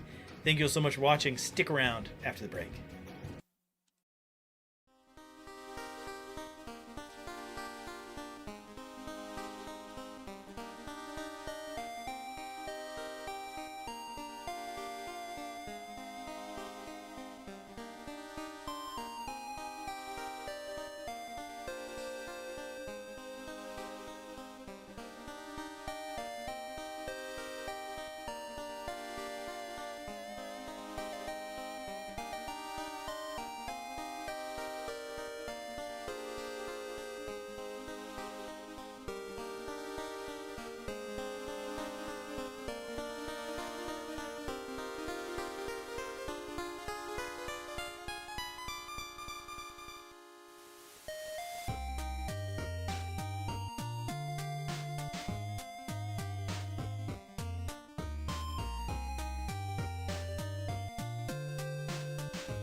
Hello, everybody, and welcome back. Slightly delayed. We should just call it a 10-minute break at this point. But you know, you have to have goals, and it's just February. I mean, come on. We got to still try for a little while. So, you all have slain this massive construct. Outside, the battle continues to rage, so I think I am probably going to keep the music the same, although I am going to turn it down just a scooch so that it doesn't distract me too much as we go through the rest of this. That silver dragonborn that has been tackled to the ground flops down, looking desperately injured. He's been injured, healed, and then injured again. Taking some deep breaths, goes, "I know. Good show, friends. You have a keen eye. I'm dying." And is like clearly having trouble getting full lungs of air as this thing is just laying there, headless on the ground, still glowing faintly in front of you in this room with these pools. The door is shut, and from outside you continue to hear the distant these like thunderous rips of sound as the struggle continues onwards. But seemingly the silver dragonborn, at least for the moment, is not running out to join his allies. I kind of give a groan, and I'm just like, "Oh, so tedious," as I sort of just lean against this like fractured column, and just like my hand like traces down onto the ground, is like just doing circles slightly with my hand, just like Centering himself. Had a tough one, yeah. Beej is gonna walk up to the dragonborn. Yeah, do I do another save too? Yes. Go ahead and oh yeah, it's for a minute. Yeah, make another wisdom save. Well, I rolled a 19 plus 6, so You've already saved. 25. Okay. You with a final Harold says something, and it breaks through, and you finally manage to snap out of it and get your bearings. Yeah. I'll be like, "Oh, all right. Hello, everyone again. Sorry about that." Yeah, we're good. We're alive. You look around, Things everybody dead. is just so phenomenally not good. Everybody is just so incredibly not good. You said Beej goes up to the silver dragonborn. Yeah, and is gonna do a cure wounds upon him. All right. And I've got plenty of energy left to help heal people too. That is 13 HP to the silver dragonborn. 13 HP. That is nice for him. Just I sit got nothing. here. I'm just gonna sit here and just take in everything that happened. He bestows the tale on himself, just keeps it to himself. Bartholomew's kind of cradling, licking his wounds. Now, Bartholomew, I fear we got to get up because we're not alone. There's more stuff. All right, we should go deeper in away from the combat. Bro. And I hate this frickin' place. While they're all around that, I'm just looking at the different pools.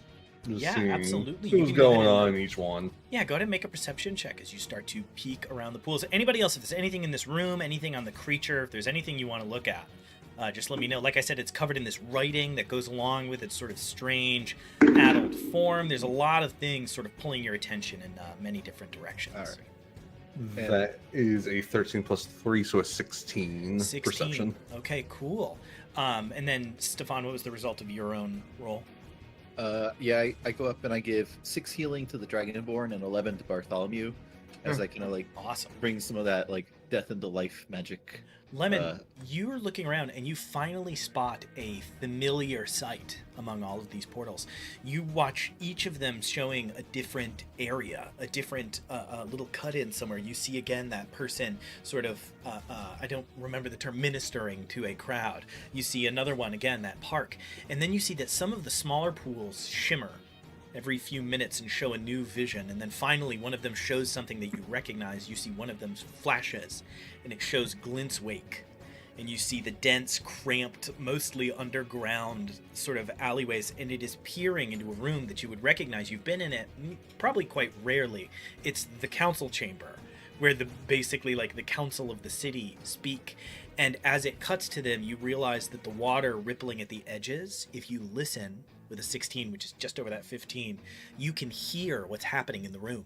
You can hear the conversation. Okay. And Interesting. it stays for maybe a minute and then shifts again. While it's like that, I grab one of my bullets and I etch into it lemon and I drop it in to the pool. I'm just curious what happens. Roll a d100. Cool. 100.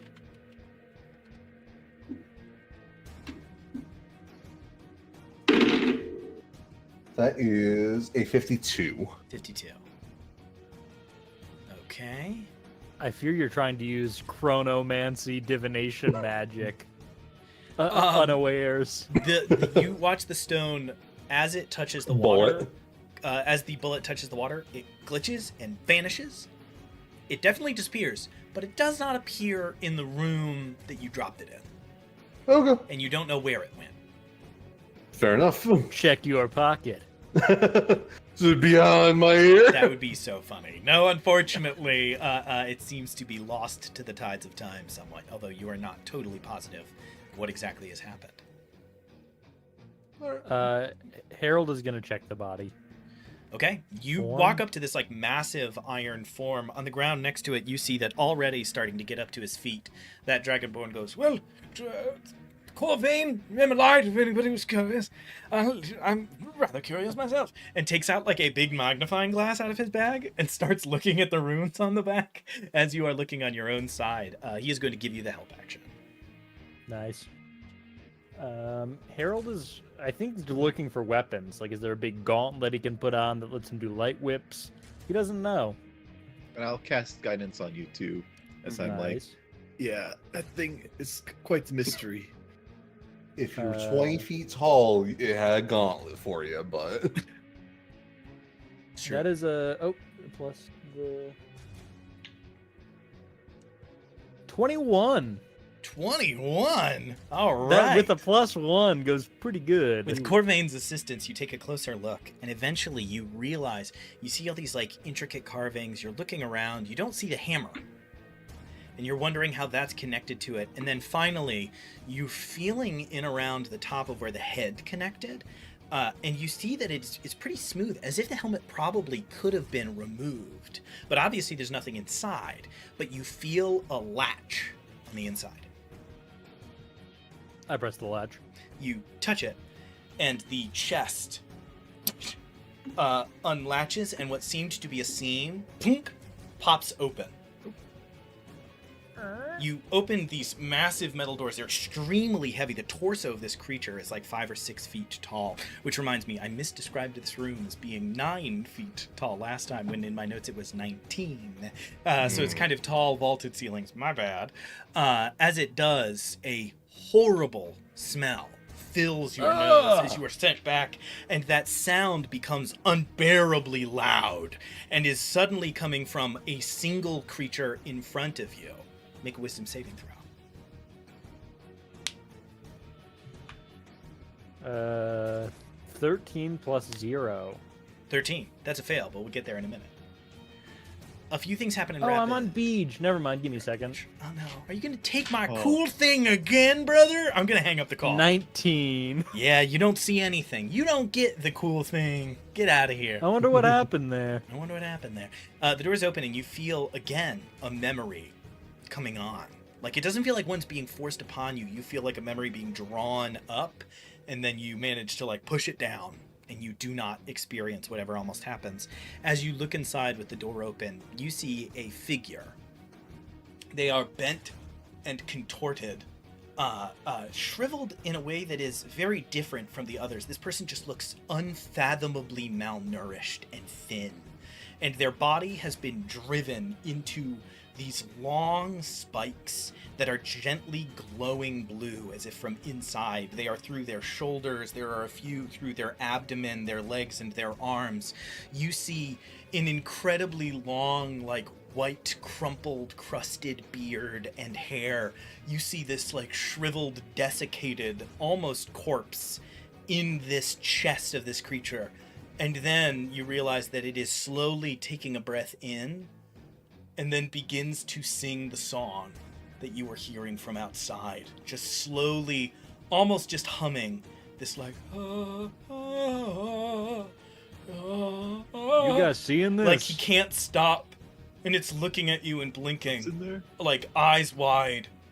as if like the light, this dim light in this room is like burning its eyes. It's blinking as he looks at you, just puzzled. No words, just something in singing there? this song, like impaled on spikes still, and just slowly There's a singing. guy. He's singing a song and he stinks. Can you imagine? The guy in his head's like, what the hell? Should I Some Should I rescue. kill him? I He's don't know, stabbed up real bad. I don't know how voluntary all these abominations are, but he might not have been willfully put in there. Hey, can you talk? I don't think you can speak common. Can you speak common? I'm going to make. All right, so I need you to roll a check here. Yeah. I'm not quite sure how to. It's funny, you come up with things and then you realize you don't have a good solution. The DC is astronomically high to get this Sure. man his bearings. I think we're just going to have to go. It's DC 25 to get a sentence out of this figure. I would say probably persuade. What do you think you roll when you do therapy? It's either insight or persuasion. Those are sort Then of I'll the say one of two. those two. Pop off with one of those. I'll do Persuasion 'cause for I'm persuasion better for at that. relief right now. Insight for sort of long term. Really helping What that, can I yeah. do? Is there anything I can do? I'm hitting persuasion because I'm better at that. All right, DC 25. 24. Ooh. 24. Now let's pause for a moment because you had Beige around, you had other people around. Does Beige have like guidance or something? Do we have easy access to something that would help? Did you get a bardic I inspiration? have guidance actually, so I just do it to myself. There you go. These are the things normal. So many people are like kind of handing stuff out. Listen, players forget. You got to be nice. 26. 26. So you go to talk and then go, this seems like kind of a big maneuver, and channel a little bit of, I don't know necessarily where exactly Harold gets his powers from, if there is a god you have in mind, or if it's just the spirit of the city, sort of Vox Populi style. You channel this and speak to him, and he, and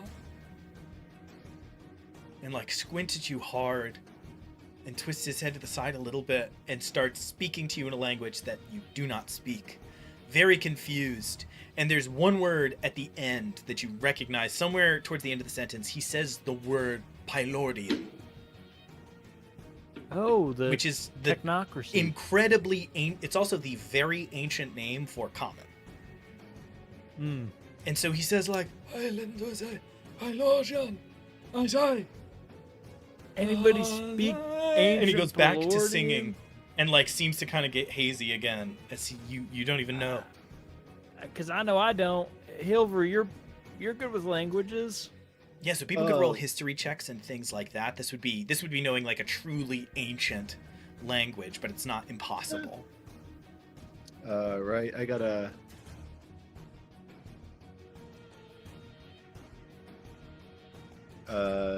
22 for my history check. With a 22, you cannot understand the words, but you know what language he is speaking.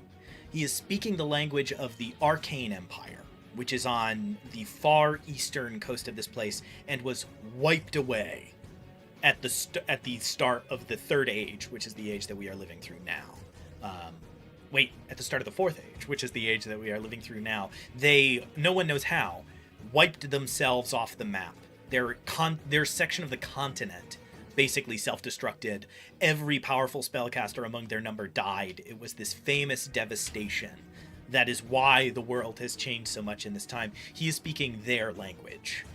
You don't speak it yourself, but you know that is what he is speaking. It's like somebody speaking like Roman Latin to us now. If you found somebody and that's the language they were speaking fluently, that is what he is speaking. So you're hearing this like multifaceted. It sounds kind of like the arcane language people use when they cast spells. Like it just kind of sounds like that. That is how close those two things are.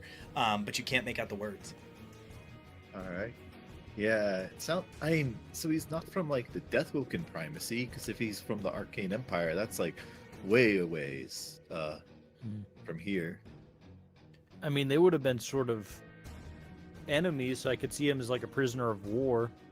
They got shoved up in an armor. of And some you sort. see, knowing the language, I will say, because you know it meta because I said it, I will give it to you in this moment with that result. As you are looking, you see that word carved in the runes repeated. I have been referring to this creature as the Oracle because meta, but I called it the Bastille previously. And you see that word, which is another word for a prison. And this Yeah, machine my is God. covered in runes, and in those runes repeatedly is a sealing spell that keeps using the word Bastille, prison, jail, oubliette, all the names for places where you stick someone you want to forget about. Maybe I'm there's a gonna give way him of some getting him water. out. You give him some water, you hold up some water, and he does stop singing for a moment and drinks water pretty deeply. You have enough survival knowledge that you give him a little sip and then wait. And then give him like 2 Don't want your sips belly and then to wait. explode. He's That's like, right. and Can I even do while he is a- drinking, he is still singing this song, just over and over and over and over. Whatever initial burst of power seemed to come from it has now dissipated, and he is just mumbling it under his breath. The cavern is continuing to shake, and sometime around now you hear as you see a small gnome slide out through that entrance that you all managed to get down peacefully and like slams into the bottom of this. Hi. Oh, hello. Got your message? Gets up and starts to like trot over. Oh, sorry. Grab my cape. Grab my cape while you're over Oh, there. all right. And he reaches over and grabs the cape and walks over it. You see that he is in like plate mail that's a little too big for him, as he is like running shoulders high over to you all. He kind of like reads the room and like goes to the side and goes, "We'll chat in a minute," while you are sort of dealing with whatever this desiccated fellow has going on. The ball is absolutely in your guys' courts. This room is secured. Lemon is looking over and gazing into the pools. Bartholomew, you are as yet undecided. Hilver and Harold are sort of trying to communicate with the guy in this construct. Beige is, I assume, very excited that they lived and probably a little focused on that. Yep. Who else is into what else as you are in this space? I'll give. Bartholomew, Oh, go ahead. Bartholomew. Bartholomew actually goes and inspects what the Silver Dragonborn did with his lightning bolt to see if he can peer down inside, see how deep it is. Absolutely. Make a perception check. Let's see what I got here. 23. 23. You peek through a hole that's been burst in the floor that is maybe, about that wide. And you see on the other side, you see there is a skeleton that is smoldered and blackened and burnt, like scattered around into small bony pieces that was annihilated by the lightning bolt as it coursed through the ground. And then you squint a little harder, and through a crack that's there, you look down even further, and you swear you see another body, another floor down. That is pretty far, so you would need to do some real excavating to see more, but that lightning bolt seems to have scoured through the ground a fair bit. Seems we haven't touched the very bottom, but nice job. Oh, You had the blessings of Boone upon you. Thank you very much. That's very polite. You're a wonderful group. I was afraid it would turn out to be some sort of, I don't know, backwater treasure hunters, but this seems to be really quite pleasant. You must also be here for scholarly gains. And you see at this point he has out a notebook and has already filled about 3 pages with notes as he is looking at this creature from the other side. I'm here for 200,000 gold pieces. Wow! Quite the fortune. Mm-hmm. Well, you can have this. And he points at the big dead construct. I You lay think no you'll let me? claim. I will tell the other mages that this is your find indeed and endeavored. Well, yes, we're very Assuming, much into- and he turns and you hear more thunders from outside. Well, I suppose I will attempt to say something, given the situation. You got a new group It- right here. If you need I it. don't want you We're- all to we're think me a chill. coward, but to be perfectly frank, I believe I would die instantly if I went back out there, and one of the tenets of Remgastelon is that self-enrichment is one of the most important kinds, and you cannot enrich yourself if you are a smoldering corpse that is turned into a terrible skeleton, doomed to eternally clean the halls of a temple that you, frankly, don't even like that much. It's all very austere. Well, since we're all fellow scholars, myself included, what do you know about this place? we probably have similar notes. Brings out this random scrap of paper. Oh, yes, I assume so. You see that he starts thumbing through his own pages, reaches into his bag, pulls out another big book, and blows dust off the top and goes, all right, so genuinely, here's what I will say. Because I don't want to spend too much time on it. He knows a lot of what you guys know. I will say you can ask a few sort of like reasonable questions for him to answer. So I'm going to say let's fade to Helicopter Blades. He gives you the same rundown that Hilver did. And now we're in new territory. So the first few parts of him being like, well, in the ancient times of the Deathwoken Primacy, they were ruled over by a concerted group of mages, but serving beneath them were a group called... And he sort of goes in on what these guys are and what they look like and what their whole deal is, sort of sharing with you about the Vemerol. And then he gets to the end and goes, that's the bare bones as far as I know. You seem to have all known a fair bit to start with. Was there anything more specific that you were interested in having knowledge of? As that old man is continuing to and he's like, I really wish he would stop. It's quite loud. All right.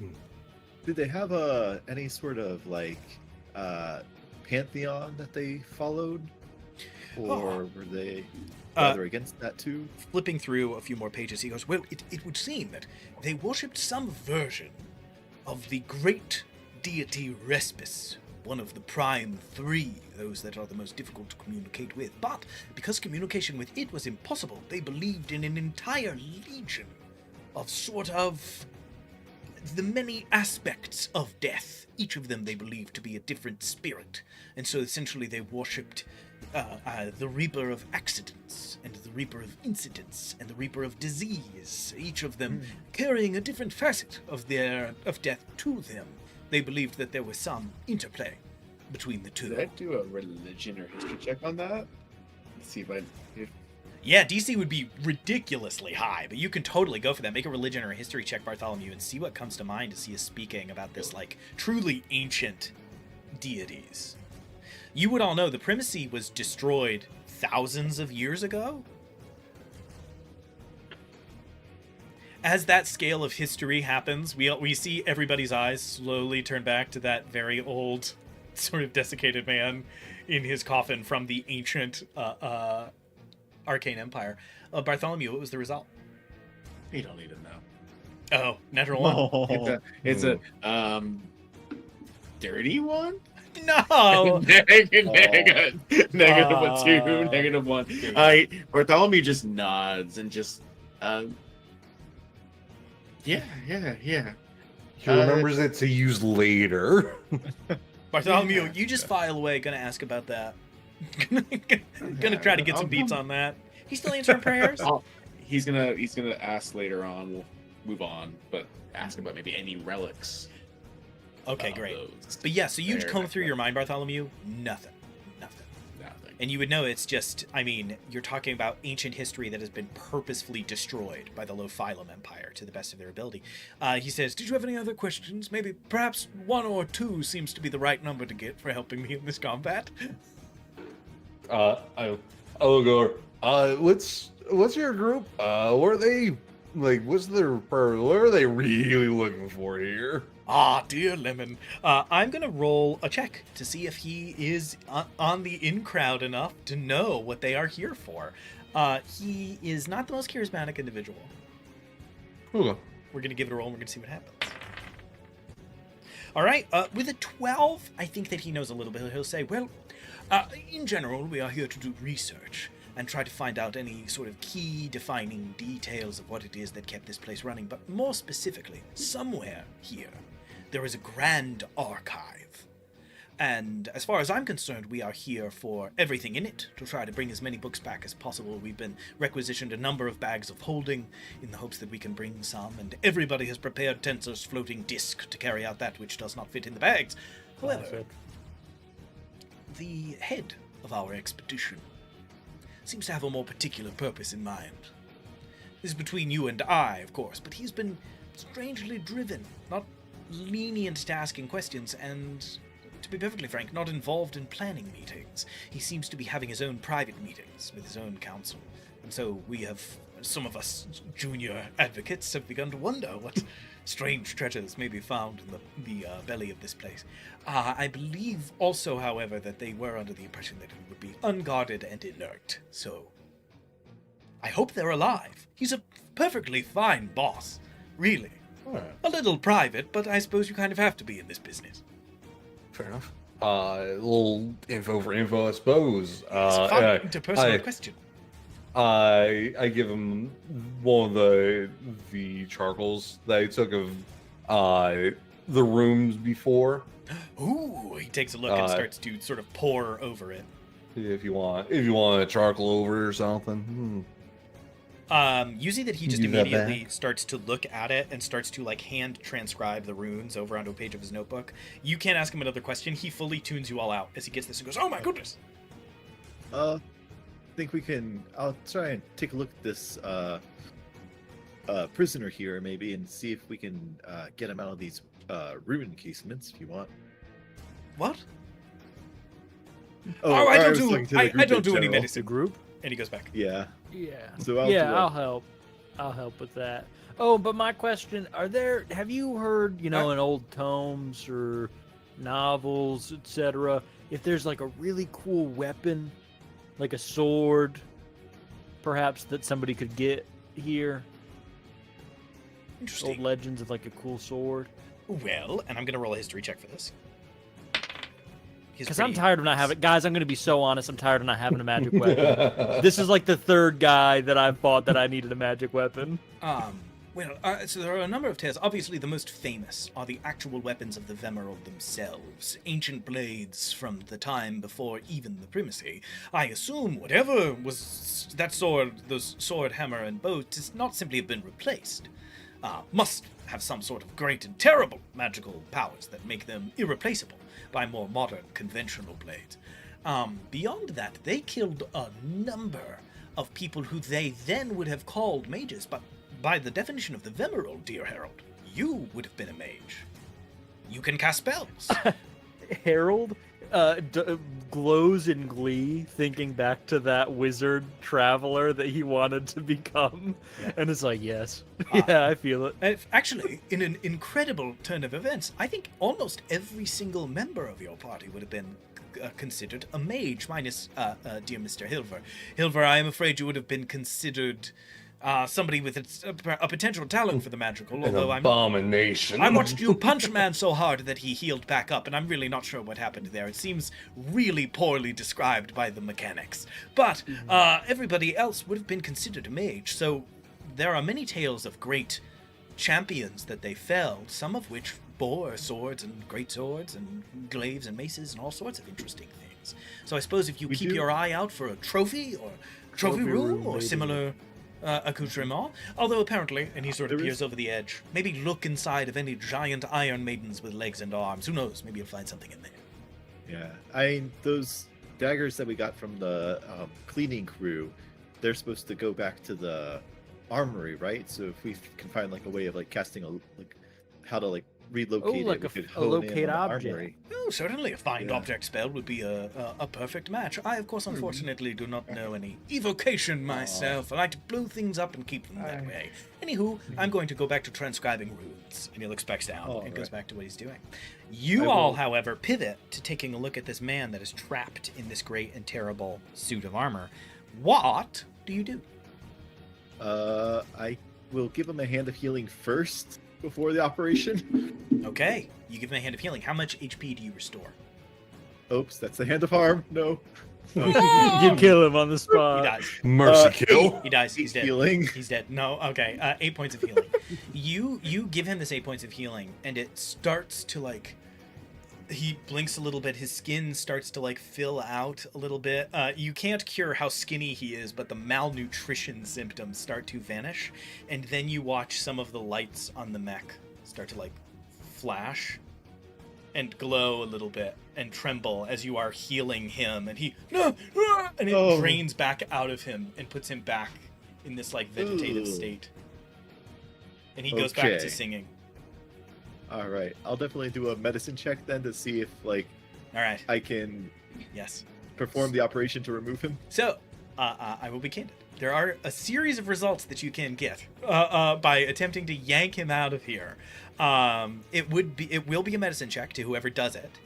The DC to safely remove him completely unharmed is a DC 25. The DC to remove him in a way where he will survive, but it will take a great deal more work for him to be able to speak, will be a DC 20. If you get below a DC 20, he dies. Beej will blow you a kiss. see And cartoon Harold lips. claps you on the shoulder and gives you guidance. Oh, I've got guidance. So just the help action will be great from you. If you Okay. want to like, Tell me when to yank, and You I'll take yank. guidance for Great. medicine. You take a bardic inspiration from Zbij. and that's a D8 for level 6. Yeah, D8. Can All I, right. all right. Nick, you seem like you're about to say something. Nope. Okay, just checking in. All right. I will roll all the dice then. All Down right. the tower. All right. One of those D20s was a nat 1. The other was a 17. 17. I got an 8 on the bardic inspiration and a 4 on the Dang. guidance. Does he get And- better? Is he just better? And the medicine is +8 as well. So So, 37. Well past 30. Let's go. What? Yeah, absolutely. I want to be clear. This takes about 15 minutes. But you very slowly, very methodically, you do discover that maybe in the worst turn of events so far, a lot of where these spikes have pressed through him are healed, like giant, insane, bizarre piercings.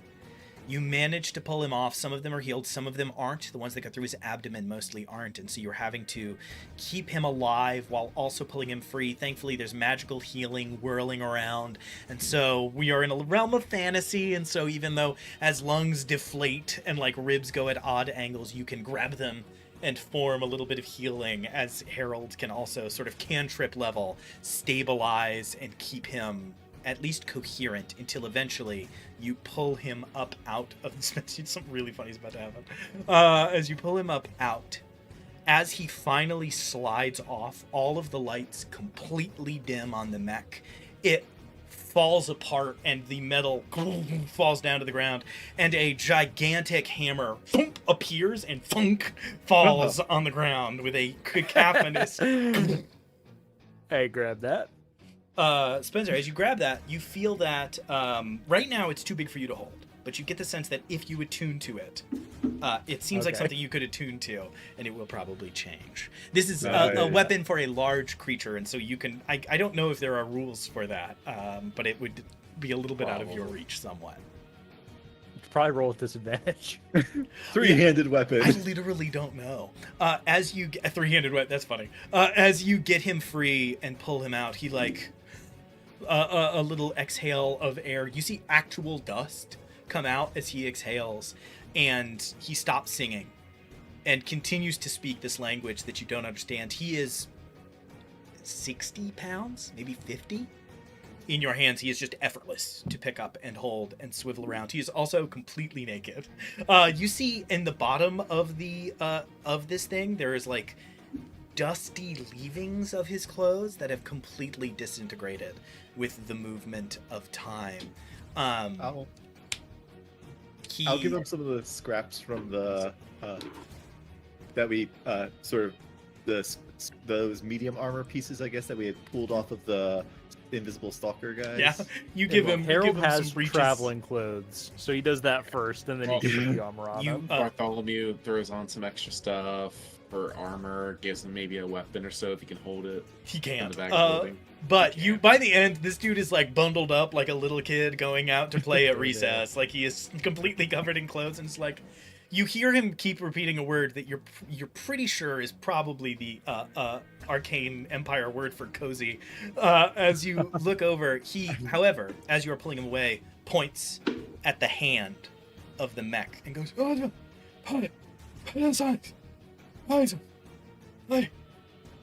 I slowly reach out you to reach out, touch it, and and I watch his reaction. the like gauntlet twists off and comes off in your hand, and you do see that up inside there is a blue gem, about the size of like oh my gosh, it's just flew out of my brain elsewise. I guess an avocado pit, like I Wow. don't a know. robin's egg. Yeah, like, I don't know. It's like a decent like that size that you hold in your hand, and you feel a little magical tether connecting to that as well.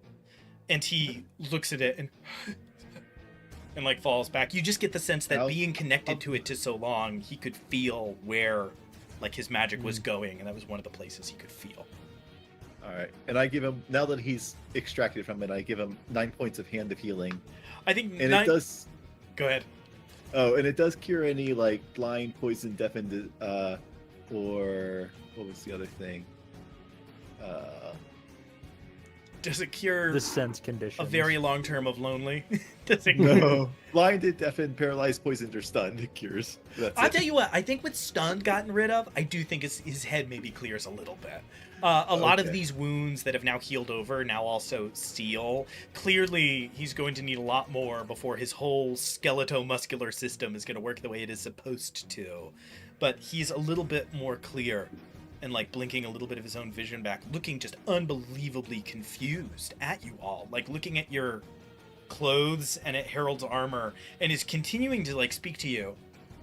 And then eventually he starts trying to speak common, but he's speaking like Beowulf Old English, and you have no idea what he's... It's so far back that like every fifth word, you're like, I kind of know that word a little bit. And that's the He best said part. house. Ah, yeah. Yeah, except he goes, I in my house, and you're like, I'll two things. thanks. Hey guys, we cause a lot of noise, and there's some other things that we may want to get going. I don't know their loop exactly. Yeah, at least but they're... we may not want to stay here.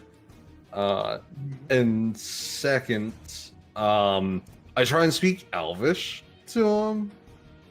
I don't know what our equivalent to Elvish is in this Yeah, world. so that would but- be the language of... So Elvish in this language is just... In this world is the Grove. language of Grove, which is basically the Yeah. Feywild, which is where all Yeah. elves come from.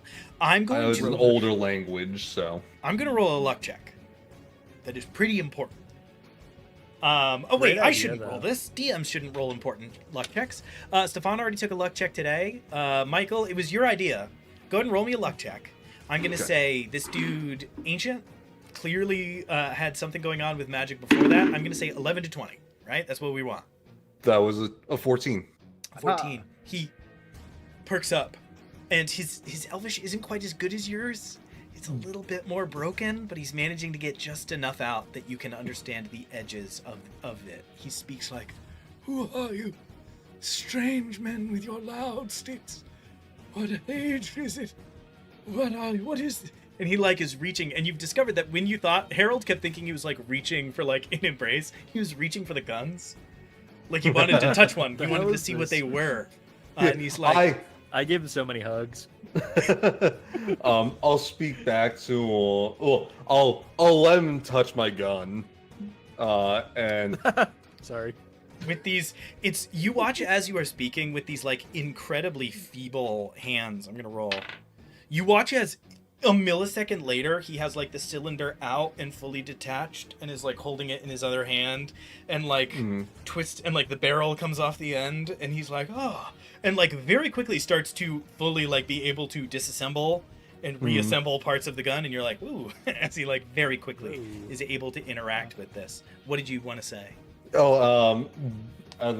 we're bands of adventurers in this tomb. But it's Elvish, so it's Dane, a group of heroes 5 gathered by chance. Like you have no choice but to be poetic. Yeah, it does not fit Lemon very well. Lemon fully having to think. I love it.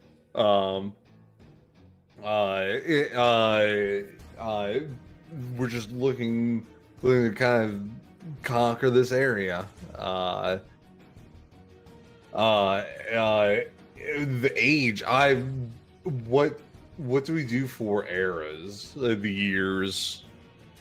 We're post not calamity, post something. We had a name for it. Here's the thing. I need you to make a history check. Now they call it the Ages, and they call it I don't remember what the name of it is. I think it was called the Silencing. Because it's when like Yeah. arcane magic vanished for like 50 years, and so that's why what it was. I think is what we had it in lore. I have post to look. silence. Yeah. So This is History just a little trick for check. you out there. Every fantasy world has 9 apocalypses that defined ages. Every D&D edition is preceded by an apocalypse that started it. That's not a joke. Spell plague, Tiamat breaking through, Neverwinter. Every time they go, something big happened, brother. That was an 11 history. In 11 history, you say, I think you just say what comes naturally to you. You say, it's the 4th age. And you give him a little more information, and he goes, I don't. Age? What? We'll figure out years later. He's starting to, you discover an unfortunate side effect of speaking the same language. He starts to hyperventilate.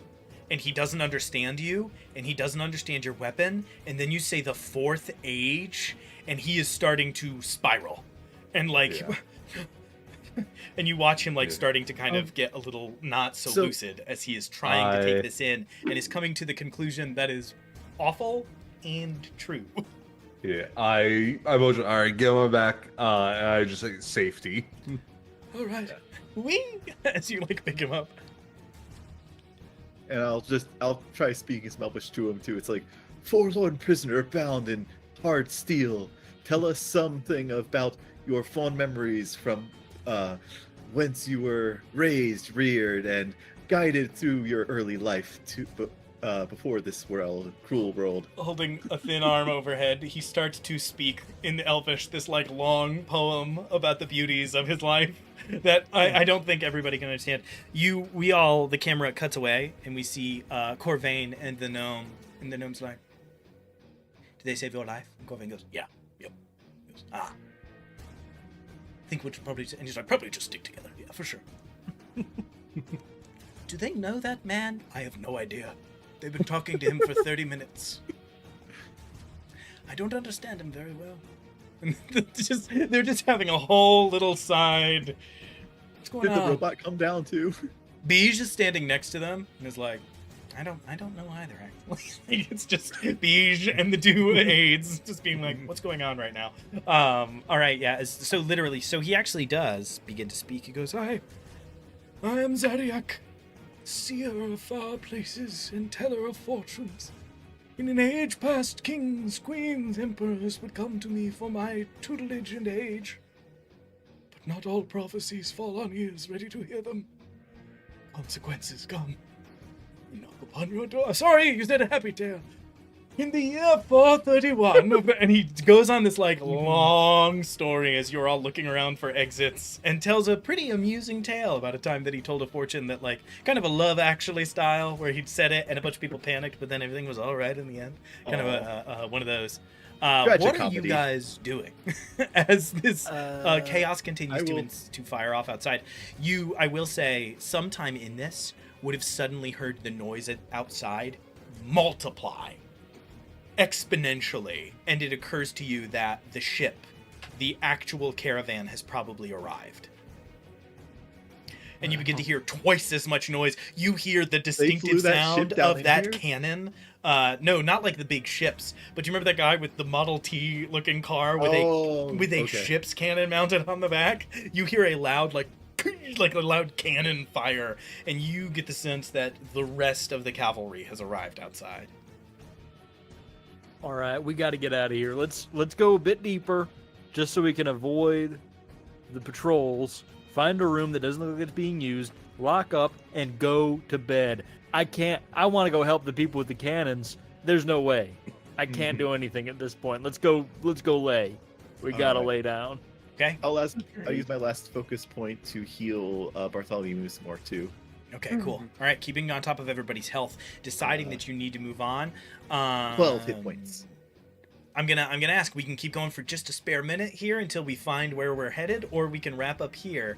Which would we prefer as a group? It's 10:07. It's we're skirting. We started a little late. I just want to ask. Quick survey. I vote get to safety. Get to safety. Okay. I hear 2 voices. Sure. Get to safety. All right. So you guys are, it's sort of split decision here. You have the cavern that you came through, which is behind you now, and then you have this door. You don't know what's on the other side of it. You can try to investigate the rest of this cavern, see if there's any other way out, but you really don't know. Lemon, you dropped a rock into one of the pools, but then it just vanished, and so you have no idea what happened there. Is that where the other stuff went through. Yes, to Yeah. join the fight. They left out through there, and this large So- construct seemed to be getting ready to guard this place, and then you all became its great threat and have now vanquished it. Yeah, they maybe perished in the fight, and that would make this place pretty safe if no one else returns to check in. Because like the main thing that they would have had guarding it is gone, so it Oh, might work here if we fortified a door. But Harold is Big dragging around an gamble. 85-pound great hammer. Yeah. No, I think that that's too big of a gamble because there was more than just this thing here. If any of them survive, we're just going to be locking the door and then have to encounter it afterwards. If we go deeper in, we'll avoid whoever was blocking it. I think Beej went in before the combat and saw that there was a path to the right and they went to the left. So we should be able to go in, go to the right, and then find like a supply closet or something. Just the opposite direction of where they ran. Because otherwise, we're just sitting here until they show back up, potentially. I say go. all right. All right, I'm just trying to find all my jazz here. Okay, so we left. Okay, there we go. Sorry, I'm trying to figure out where you guys went. Down through there, down to there. Okay, now I see where you are. Oh my goodness. This is quite a dungeon you're in right now. It's hard to keep track. All right, yeah. So again, you look outside and you see this pathway. The pathway extends in two different directions, like you said. One goes up a little bit towards that, like I said, that like floating park that is suspended in the air. The other one goes further down. And then you obviously have that tunnel that you guys claim through. It's going to be hard to climb back up, but that's an option that you have. Carrying an emaciated person and that big hammer might be tough getting up there again. Yeah, I think that way's out. I think the further away we get from that, the better. Mhm. Even if it means deeper. All right, who's taking point? I really hope that audio got Oh. through to stream. He said, which one of you is going first? And right after Bartholomew was like, I don't know if we should go. He was like, all right, who's leading? And Bartholomew went, oh. Immediately. All right. And so Bartholomew just. I'll scout out again. All right, that is the end I'll of what give you- I have Roll20 has to provide us, so we can bid that one a fair adieu. Yes, you open up this large, so there's a big set of double doors. You like crack one set to peek, and you can see up above the chaos has turned into a little bit more of a steady fight. The mages of Remgastelon did not know that they were the forward troops of a major assault. They did that to themselves largely by incident, but I doubt they would take it as a silver lining, but they seem to have really helped those that came after on accident by sort of breaching that initial combat. Now, as others, you see that old man Calhoun, who you did not have much of a chance to speak to, is loading grape shot into his cannon and plunging it down and going, cover me! And you see that there's two dudes with crossbows that are like firing, loading a crossbow, firing to like keep these creatures at bay as he is literally loading grape shot. Over his corner, you don't see the rest of the crew of the ship, but you see just the captain of the ship that you all arrived on with a few others, including, I can't remember the name right now, the one that Beej was flirting with. The captain has a The elf? full cutlass and is like fighting one of those hounds as they are like going down a different staircase. It seems like the atrium is being maybe not won, but a foothold is being placed as people are continuing forward and continuing to like do things to keep that front well occupied, as you start to see some of the other folks, like those that were from Edifice, entering, and you know that some very bewildering firepower is about to enter the space. The path leads, like I said, off to the left and up towards that park, down to the right and down into... You've been cutting between these like large ornate structures and these simpler ones, like the small hole in the wall that you just went through. This is another of those more ornate facades. This is that big austere square building I described, that one female looking member of these creatures flew out of. You don't know where she is. Assumably she has not returned. What do you do? Certainly not that way, right? Certainly not from where the big scary lady. But I came will from. say, from there, you see that stairwells like continue to spiral off in other directions. So you don't need to go in once you get there, but you do just need to pick a direction to go so that you can see where they go from there.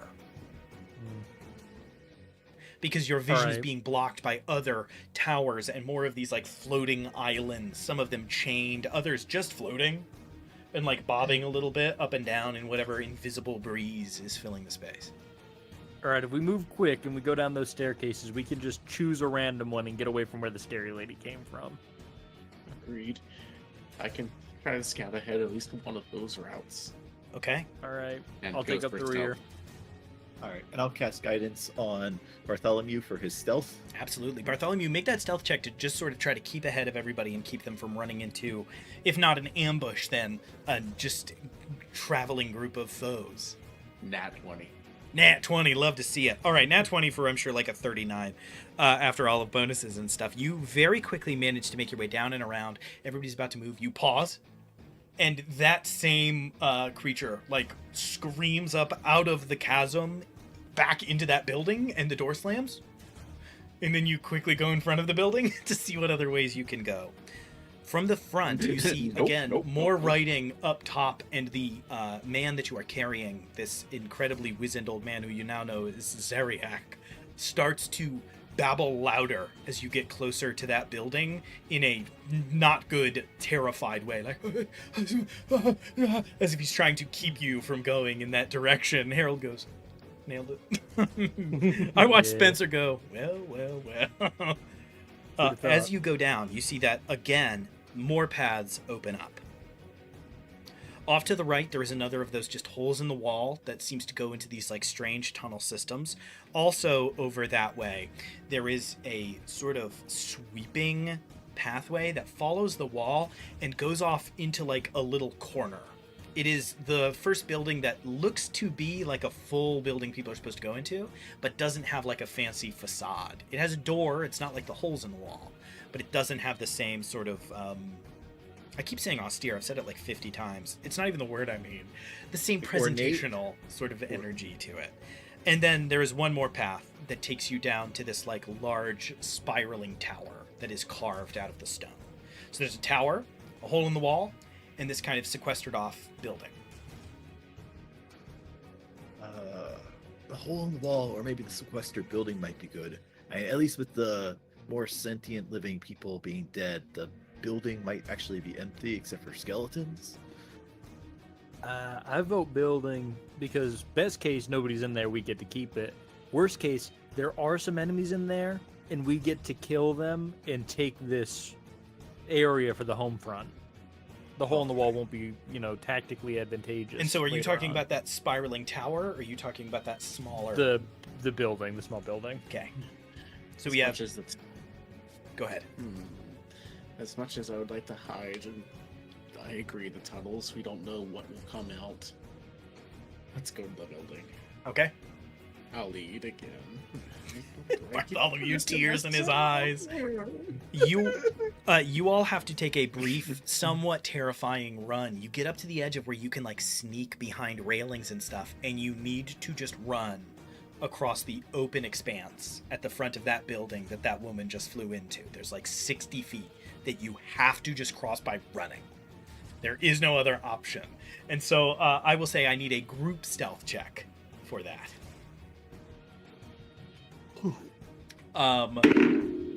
Harold, it's really good that you are carrying an adult man and a very large hammer, because you would have had disadvantage anyways. It's actually Lemon with the man. Yeah, I've only got I'm the holding hammer. him. Oh, in that case, Lemon, I do think I'm going to give you disadvantage because you are carrying an adult man on your back. I was picturing this whole time Harold with big hammer, old man. Come on! I Like think it would be Nia. character. Old man but, in a you beat me to papoose, it. like one of those baby Bjorns on the front of you. My cape. A little like Aeneas when he's fleeing Troy. Yeah, there you Yeah. go. All right, what are the results of those checks? Bartholomew. 25. 25 from Bartholomew. Harold. 15. 15. Did you roll for Beach? I did not. Let me do it. Hilver. 15 as well. Lemon. 14. Beach. And was that with guidance, Hello. Nick? And that was an 11 for Beej. 29. 11 for Above the each, that average. 25 becomes a 29. That is 3 successes, 2 failures. You will get out of this by the skin of your teeth. Let's go. As you are taking the last of those steps, as you close that last gap, you finally I should rewind a little bit. You all catch your breath and then sprint. Going across this distance, you continue to see attacks up ahead. You hear a very loud, old-timey, like, awooga, awoog, as you see off in the distance waving at you. Is the old man who's like, great job, as he realizes you're sneaking, and that's that to fail, almost no success, as you manage to get across just in time for that door to slam open again. This time, 2 of those like bent backwards looking creatures that you had only seen and not fought yet run out forwards, having heard the commotion. You all are already past. Spiraling down the way, you get up to this heavy stone door that leads into this building. You run up to it. Bartholomew, you are taking the lead. You grab the handle, close your eyes, turn, and the door is locked, but it does seem to have a normal, at least semi-normal looking locking mechanism on it as you hit it and cannot get the door open, and everybody else, you all like slam into each other as the door is locked. I'll change that guidance on you. You can probably unlock this thing, right? And so I changed the guidance to sleight of hand. Sleight of hand. All right, Bartholomew, Yep. for the next minute, you have Yep. sleight of hand guidance as you have to try to do this in this stressful moment. Hear that? That is a 24. 24. Absolutely. You We're glad. very quickly looking around, and you hear the last bit unlatch. It's not traditional tumblers, so you're having to put way more force. You feel one of your like little tools bend, and you're like, they're so expensive. As it takes, Oh, He takes the blessings of boom, presses against as he closes his eyes, and and it Oh, thank you. unlatches, and you twist the handle. The door opens. You all pile inside and slam it behind you, and are met blissfully by silence as you look into a circular chamber about 30 feet across. All around the walls are these like stained glass reliefs. From the other side, light is projecting inwards, and each one depicts like a different figure, not the Vemeral. These interesting shapes. Some of them are just shapes. Others of them look humanoid. One of them you see a man bound heavily in chains, rooting him to the ground, seemingly like yelling and gnashing his teeth over the top of his head. In another, you see a like very Conan-esque, like fur cloths, big, somewhat primitive looking great axe. Like the metal looks a little bit aged and doesn't look like it is it's that like rough and pitted, who's like yelling a terrible roar into the sky. In another one, you see a woman riding on top of a large elk with a bow in her hand. These different stained glass pictures that each depict something else, light cascading from behind. You don't see any other way in or out. You'd have to investigate more to know much more than that. And that is where we're going to end tonight's session. Good job, everybody!